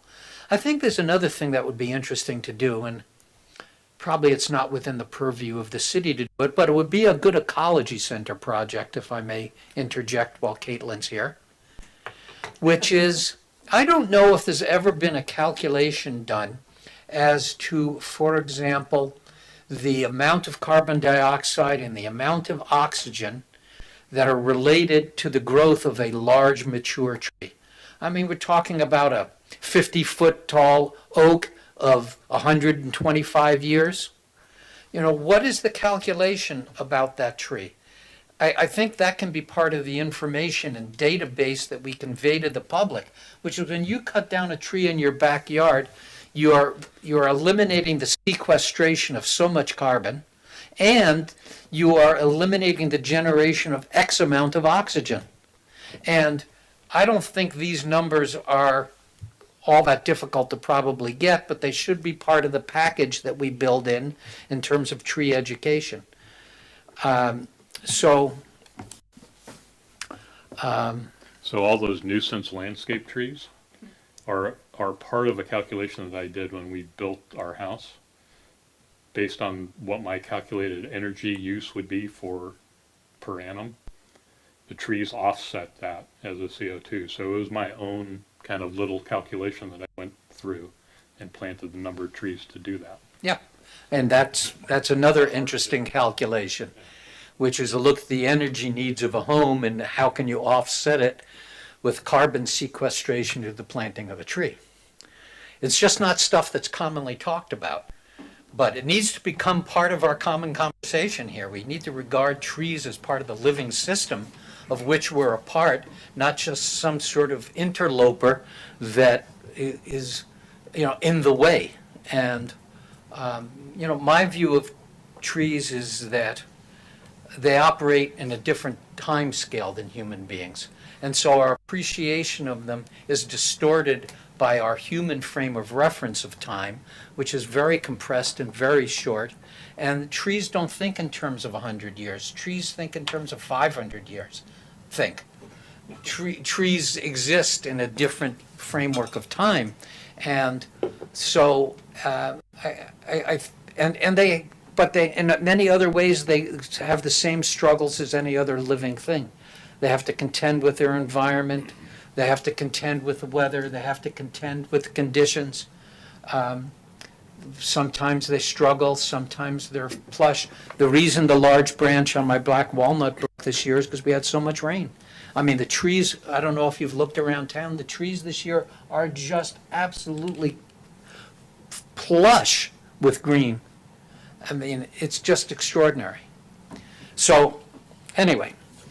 If I may add a comment to that, just from the, in my experience, where there's the lack of just, knowing what the confusion, what a new homeowner can do, it's an afterthought.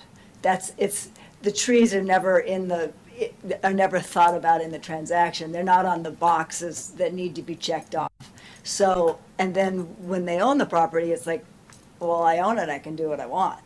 So it's a matter of educating. Yeah. And I love the idea of creating that guidebook that you spoke of, so that we can then direct them to, when I get asked the question, you have to go ask the question, because there's some policy around this. You can't just go, you find it unattractive, or, and you can't just go plant something immediately because you want the privacy. There is a process here. So, but it's because it's not at the top of their list of concerns. Yeah.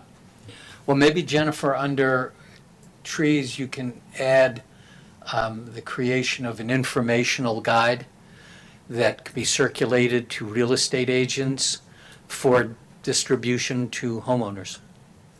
And this would basically cover all the city regulations and suggestions for the care of trees. All right, let's move on to special use standard. I don't know about the rest of you, but I'm an old man. I need to take a little break. So we'll take a 5-minute recess.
to, No, it's all. he's a button pusher? No, better than a bean counter. All right, we're moving on to special use standards. Who would like to start? I will start to get mine out of the way. So my comment around that was, it actually really relates to the housing element, and one of the proposals in the housing element around height, especially on certain corridors, mixed-use commercial. So I guess the question is, do we need to consider that as special standard, or will that be something written into the code? Because right now, it's just a consideration. I think that is probably a policy decision, but welcome to the discussion. Well, if it's a policy decision, it's, so the recommendation would not come from staff. The direction would come from the city council to do it, and then we would just write an ordinance. So just so that you guys know the code too, this code says that if there are specific items that are under your purview, there are different ways in which an amendment can be done. One is that planning commission itself passes a resolution to do such. Another is that the city council basically directs by resolution the planning commission to do so. And then the other is that a member of the public can submit an application for that change. So, throwing that out there. Okay, any other comments on special use standards? Okay, we'll move on to the next one. Fences and hedges.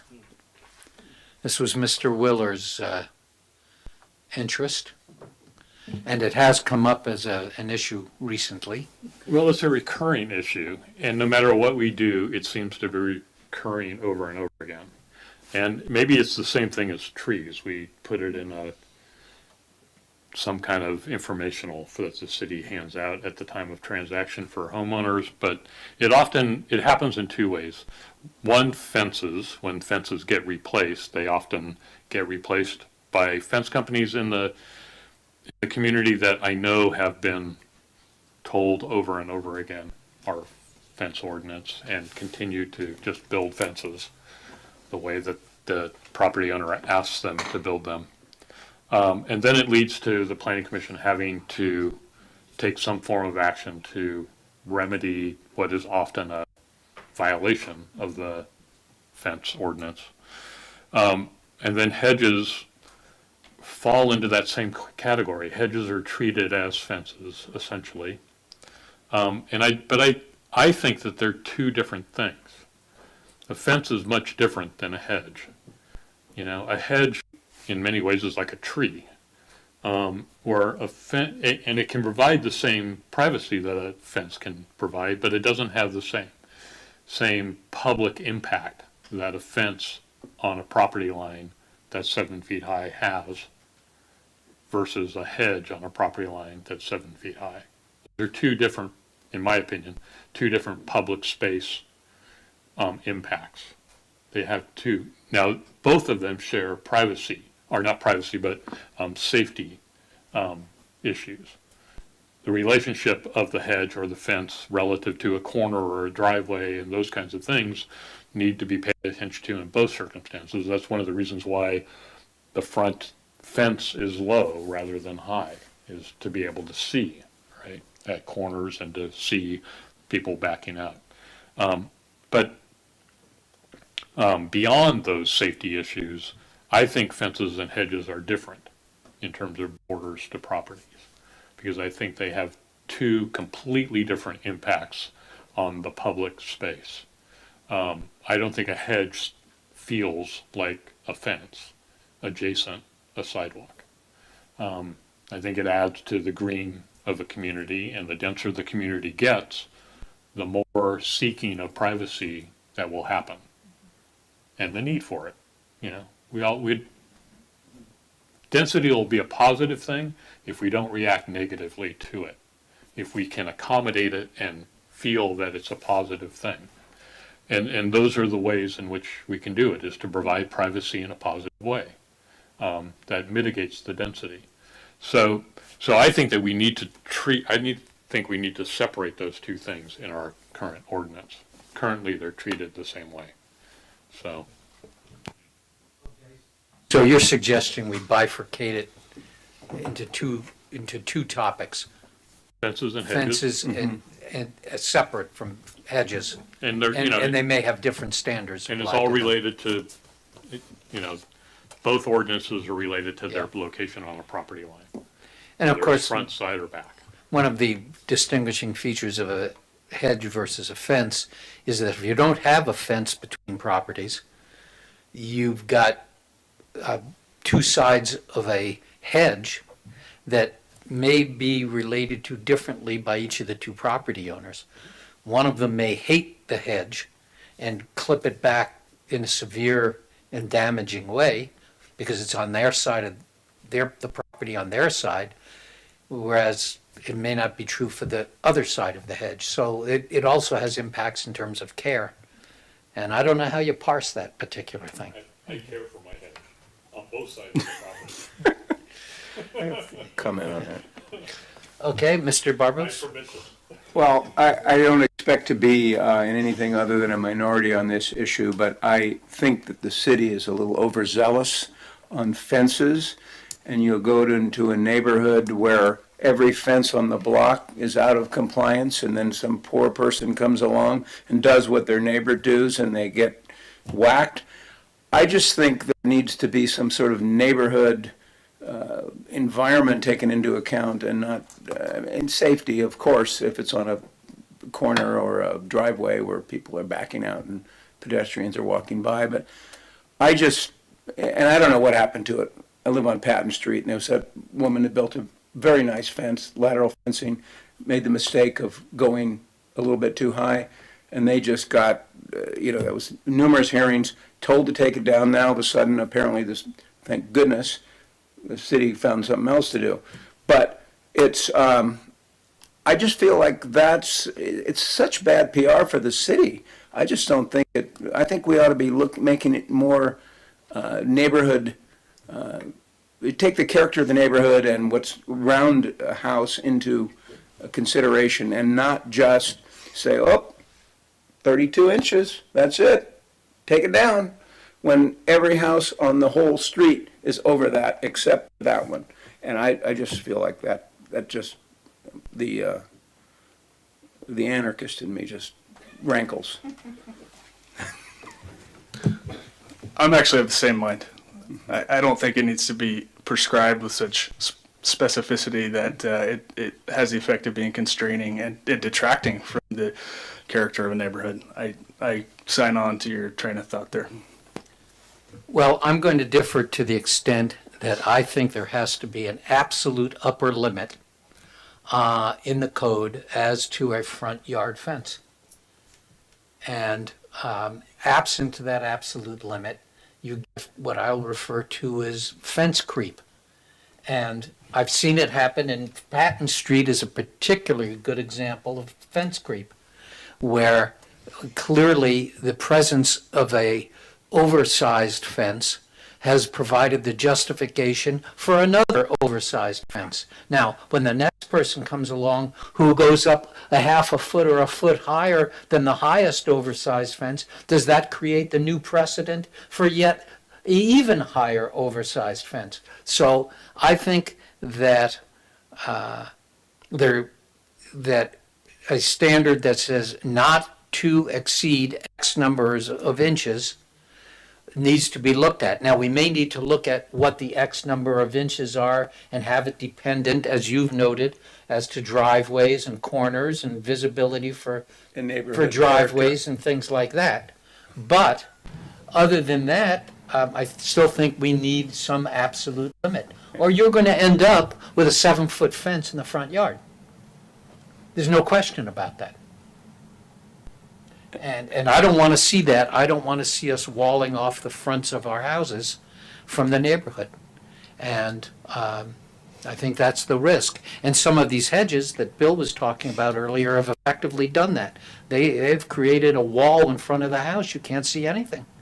And I don't consider it neighborly. I don't think it's friendly. I don't think it's attractive. Personally, not going to let my personal likes and dislikes get in the way. If it conforms with the law, then it conforms with the law. But I think that part of the pleasure I take in my daily walks, walking around the community, is the fact that things are visible. I like seeing what's going on. I don't want to have everything cut off from. Now, maybe that's just a control freak in me. But nonetheless, I think we still have to retain the upper limit. We might consider relaxing it a bit. We could look at a higher number. If in fact 32 inches is generally being exceeded, maybe it's 42 inches. But whatever. I don't want to have some amorphous upper limit that can be tested with each new application. All right, anything else on fences and hedges? Let's move on to general plan. And what we're doing now, Jennifer, is we're well beyond our 5. But I think we might as well plow through to the other side. And then the last thing we will do tonight is go through the list and by the raising of hands, decide what we want to put in, do it right now, intermediate, and long-term for each of these. Does that sound sensible? Okay, she says yes. All right. May I interrupt? Of course. I was remiss, point number 5, special use standards. That was on my list because, in reference to ADUs. So you might want to note that. That's where I was coming from. Well, 50, 51, and 51, 2, and 3 in the fix-it list address those things that you're just mentioning. That's why I put it on my list as well. Special use standards. Yeah, for me, it was just the permitting of a accessory unit or, I don't know, whatever structure that's gonna be, but that's, But didn't you we don't already- have a letter under 5, so that's what I thought you You could look put at 5 51, in. 2, and 3 in the fix-it list. So 51, 2, and 3 are the items for the special use standards. And when it comes to accessory dwelling units, that section was just adopted by Exactly. this planning Yeah. commission this year. Yeah, yeah. Okay. Okay, let's move on to general plan development code consistency. I think this was Mr. Willer's item. Did you have anything you wanted to add? Or have you said your piece? No, I added, they're not, what I added wasn't 67 and 68. It was related to us passing ordinances that reside in the Sonoma Municipal Code and not in the Development Code, even though we've changed the Okay, Development but- Code essentially. That sounds like do I put this in the category of a staff process or an administrative function? Well, it's a difficult process because it means that the Development Code has to constantly be updated, but even to the degree that when we pass an ordinance that supersedes a current Development Code section or modifies it, adding at least to the online section a site that says also see SMC 2021-3. Okay. So what I'm hearing, Jennifer, this is really an administrative issue. Well, can I that- ask one that- question? That we need, if I'm understanding Bill's concern, is that the actions we're taking are not in a timely way being reflected in the city's documents that are available to applicants. Is that what I'm hearing? Well, they're available because the Sonoma Municipal Code is there, but when I go to a city, not just Sonoma, when I go to Santa Rosa and I do a project there, I look up their zoning code on a website because that's the way people do stuff now. I'm trusting that those ordinances are current and that I'm planning my project, I'm responsible to plan my project using those items. And remember the What's development down on timeliness? MacArthur where it was housing opportunity? And that would have resulted in a completely different development than what ended up getting passed because that housing opportunity designation was not reflected? Yes, I knew you would. Is that what we're talking about here? Well, We need to fix that. It's even simpler than that. Are you on? Modified Are you on? We just modified the parking standards. And they're not Right. reflected. That's a ordinance now in the Sonoma Municipal Code, but is not reflected in the Development Code. So someone going forward to the Development Code right now, their parking standards are our old parking standards. So if they're planning a project, they're going by essentially what the online version is. It does say at the bottom of almost every section, see the city clerk for current, modifications. I think it's more user-friendly, honestly, to at least cite the Sonoma Municipal Code section that's been updated. That updates that current section. Is this If not update the Is section. this a city clerk function? Where do you see this I administration? know it's hard, Jennifer, I'm sorry. It's okay. I noticed the same thing. I was using the wrong code. I've done a couple of projects before. I was like, and then Christina would go, no, we just updated that. I'm like, okay, where's that? All right, so here I asked the clerk this question exactly because I also had the same concern that it's not up to date online. Here is the answer. The answer is the company that we use and is developing other codes, right? There's different companies out there that actually provide the online code service.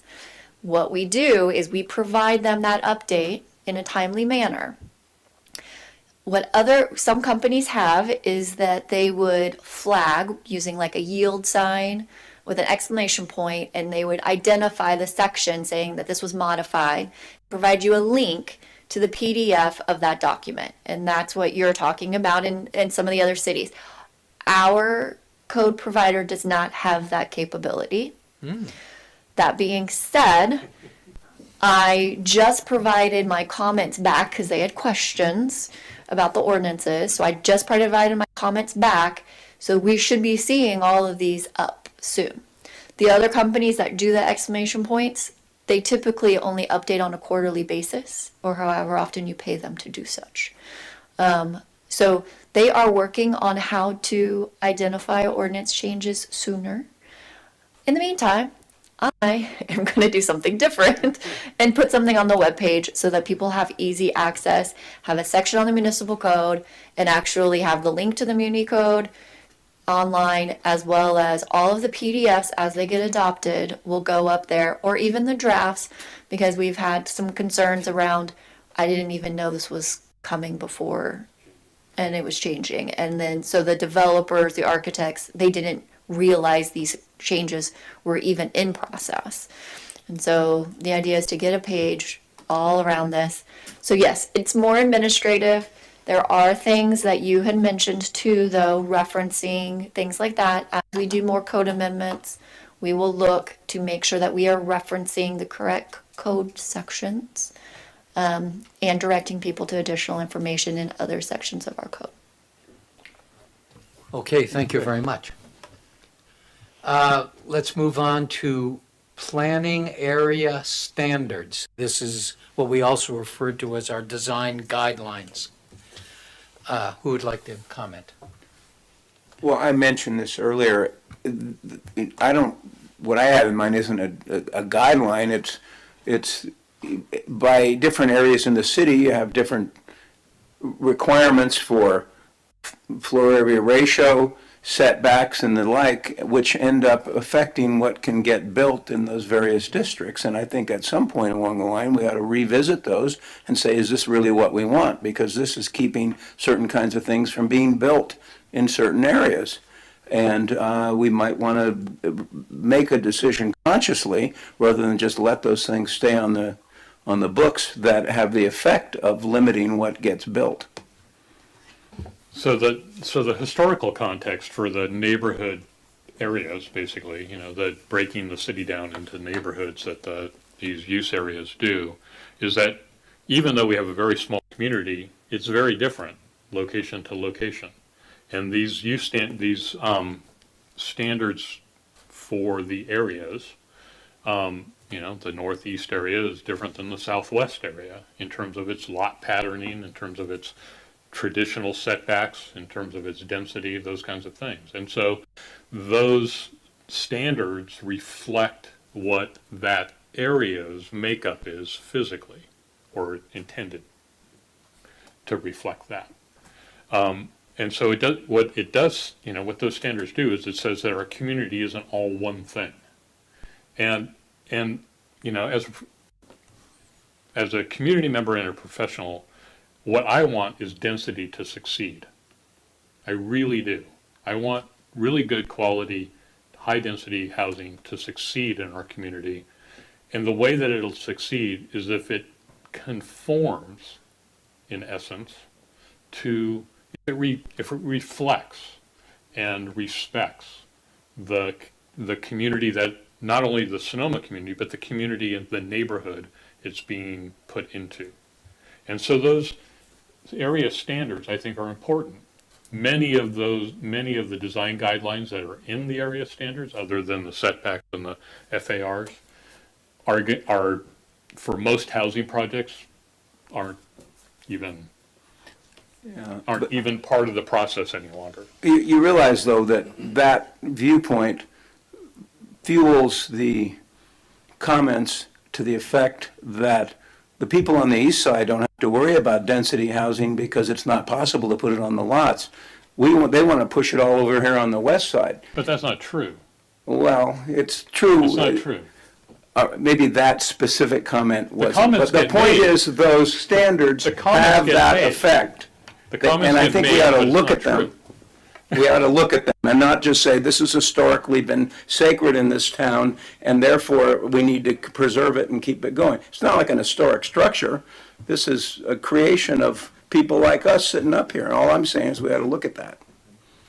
I have a question around that, this conversation, and whether it's worth adding language to the ordinance around form-based building for high density that kind of does reflect the different neighborhoods. I mean, I know that exists. And in essence, that's what our zoning code attempted to do very early on. The current form of our zoning code, the development code, was adopted and kind of came out of what was the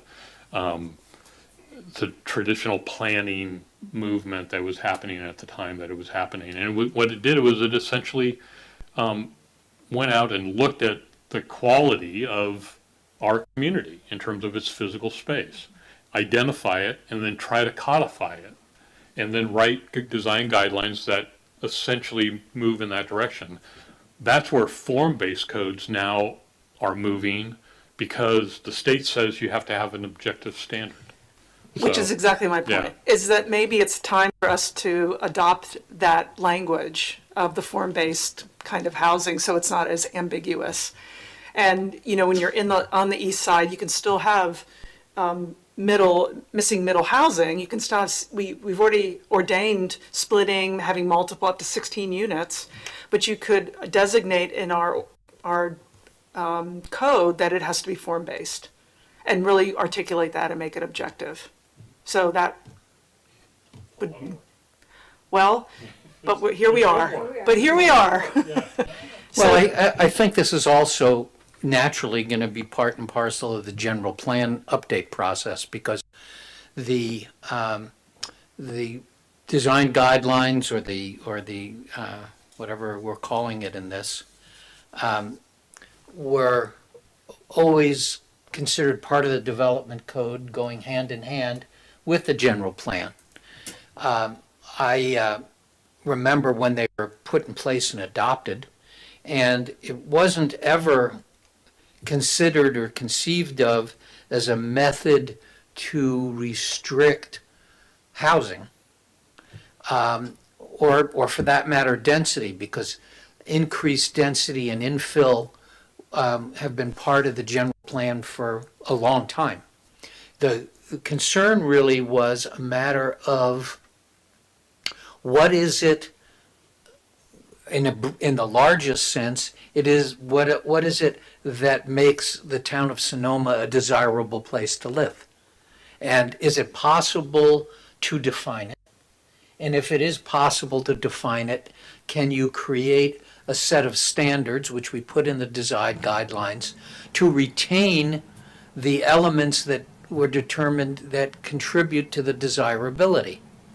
So I think that we have no choice going forward because of the mandates from the state about objective standards to go through those design standards and design guidelines for these neighborhoods, and to do exactly what's being talked about, which is to look at them, talk about the degree to which they do or do not still apply and are valuable, and then come up with some language to codify the implications of those standards to conform with the state mandate that the development standards be objective. And it is a lot of work. I don't think there's any choice. But that's why we're paying $600,000 to a general plan consultant, in part. Yes. Well, they may not have to do form-based codes, but this is part of the work of updating the general plan. Yeah, I mean, it's just going to have to be done, and we can have a large role about it, in it, and we should. And of course, it's important to look at it again and see whether it's still something that makes sense, depending on what it says, and the issue about the guidelines is that it's almost entirely suggestive. I mean, talk about shoulds versus shalls. It's just shoulds. And we're going to have to figure out what shoulds have to be turned into shalls and incorporate them in. So it's a big job. But we're good at this stuff. I'm not worried. Yeah, just one more comment on it. I actually think it would be valuable because people make assumptions about high density, and by really articulating kind of a form-based plan, people can recognize that you can have high density and it's still, the infill still looks like the rest of the community. So I think it would be, there's a lot of value in this approach anyway, in educating the public. Well, are you familiar? I want you to see if you can bring up the picture in your mind at the corner of 2nd Street, 2nd Street West and MacArthur. The east side of the street of that corner. And it's a T intersection. And there's a large white building. It's relatively new, probably 10 or 15 years old. 15 years old? 25 years old. I'm just losing all track of time. And it looks like a older, big, white structure. It doesn't look particularly new in terms of its design. It's not cutting edge or anything modern. And it's a multi-unit building. But if the impression of it from the street is that it's an interesting old house, quote unquote. That's a high density development. I'm very familiar with it, and I actually talked to Jennifer about that house as a prime example of form-based housing. Exactly. Yeah. So there's a way to get around these things that work in a neighborhood. Then the question is, what is the particular character of a given neighborhood, and what would the form-based codes be, or the specific codified language be, that allows a high-density project to work in that neighborhood? That's why, this is where the creativity in design comes out. This is where the talent of an architect shows. It's not, can you just fill a space with a box? It's, can you really respond to that space in a way that makes it a pleasure for human beings to be there? That's the whole purpose of architecture, to create communities where people are happy. Otherwise, you're just in some kind of institutional mode of building concrete towers, which we've done in America plenty, and most of them have gotten torn down over the last 20 years because it was not a pleasure for people to live there. In fact, they were horrible environments for people. So, Okay, where are we now? Number 9. Number 9, vacant structures, demo by neglect. We've already had a little conversation about this. Anybody want to add anything? Mr. Wyrick? Yeah, I'll go ahead and add. So I see the vacant structures issue and the demolition by neglect issue as two separate things that would be addressed by separate ordinances. But when I think of vacant structures, I think of large commercial sites that have been acquired by, maybe certain prolific acquirers of property and have sat vacant with absolutely no movement. I know that other municipalities have explored and passed ordinances that tax, essentially based on some square footage ratio or, formula, parcels that sit unused.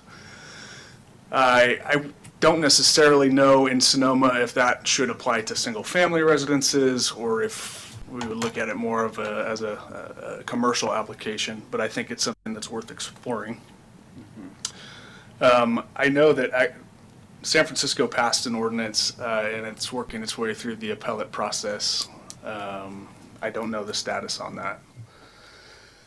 As far as demolition by neglect, for those unfamiliar, it's the concept that, here's a historically, possibly historically significant structure, and, there are certain things that you have to do and comply with, and certain codes and parameters that are defined by the Secretary of Interior.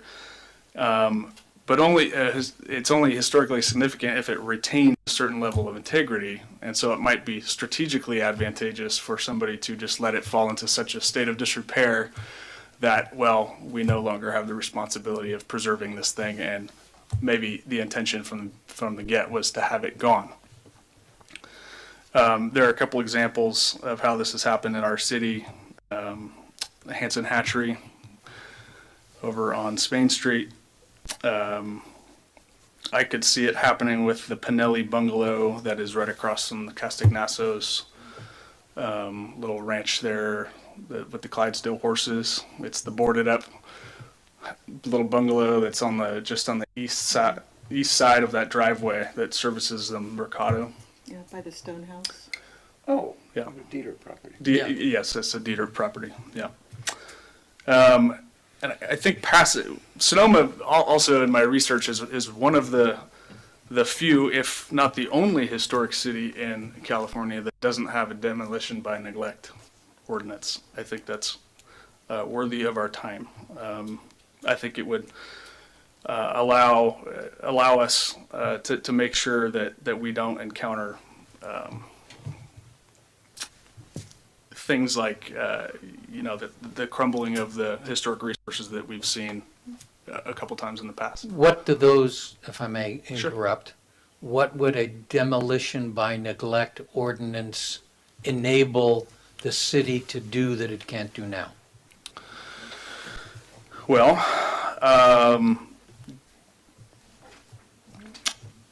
good point. Do you want me to answer it? I'm glad to hear that Director Gates has some experience in demolition by neglect ordinances. I do. So one of my prior jurisdictions, we created it for that specific reason on historic structures. It is a means by which their goal was to get the fire marshal and or building official to deem it unsafe.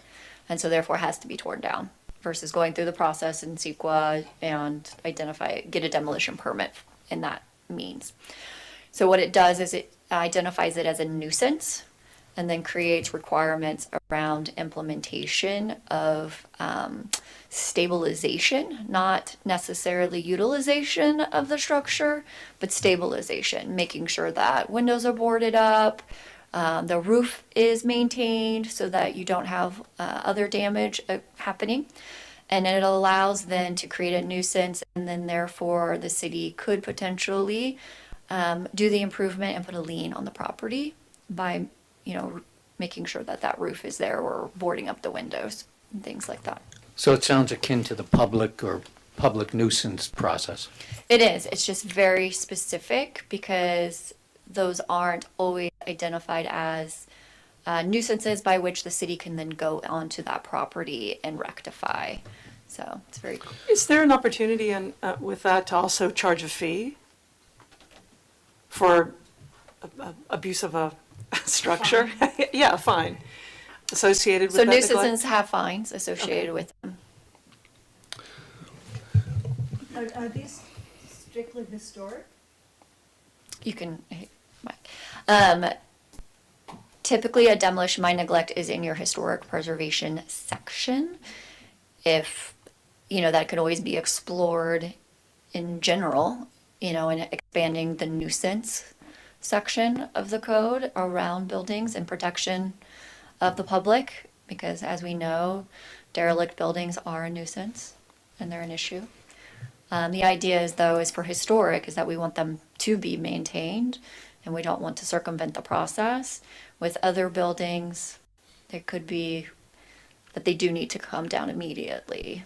But I want to state that it doesn't take away from the building official to do a red tag of a building, as well as, that it needs to be removed. So I do want to say that. Okay, any further? Just one more question. And for Sonoma in particular, would that also include the historic overlay? Versus just an historic building? And I think recently we changed the definition of an historic building, right? 1950, 45 years of age, something like that. So, in the ordinance, so that would all fall under. It's something conceivably. that could be explored. Okay. I want to follow up on the first item that Commissioner WIRICK brought up about the neglect of commercial properties and their vacancy, but also in relationship to now fencing being erected around those vacant properties, which then is barricaded with or covered with screening, which has to be torn open to allow the wind to blow through, where there's no work being done on the property that's being essentially that requires a construction fence or a temporary fence. And in my mind, that fence is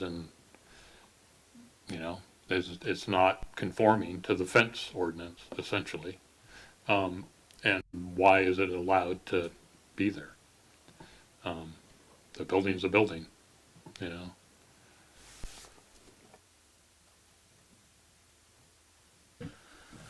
Okay, let's move on to our last item, historic preservation and infill in overlay zone. Seeing nobody jump in. I think that from my standpoint, this whole subject of historic preservation honestly needs some additional focus. There have been, I think, some serious absences or mistakes made over the last couple of years. And in terms of enforcement and that's been difficult for the property owners who have been trying to do the work, and it's difficult in terms of the community that wants to see the historic structures preserved. So I don't have any specific recommendations to make about it. I think that for the first time in Sonoma's history, our planning director, development director, has got deep experience in historic preservation. And I'm looking forward to leaning on that experience going forward. And I'm anxious to see what you think about our current regulations and ordinances pertaining and the language we've got in there, because I'm no expert in it. I just know I enjoy the character that older buildings bring to the community, and I hate the idea of losing it. So I'll leave it at that. Anyone else? Okay, so at this point, I want to just go through this list quickly and with a show of hands, get an indication of where you want to put it. What are the three categories we've got, Jennifer? Immediate, intermediate, and long-term? Current goals? Current as time permits and long-term. Yes. Yeah. Okay, I'm So, not sure what as time can- permits is, but Yeah, well, as time permits is, fill it in because it's short and sweet, not a lot potentially around it. Example of long-term would probably be the planning area standards, right? That would be kind of like a long-term, yeah, while a demo by neglect would be kind of as time allows. yes.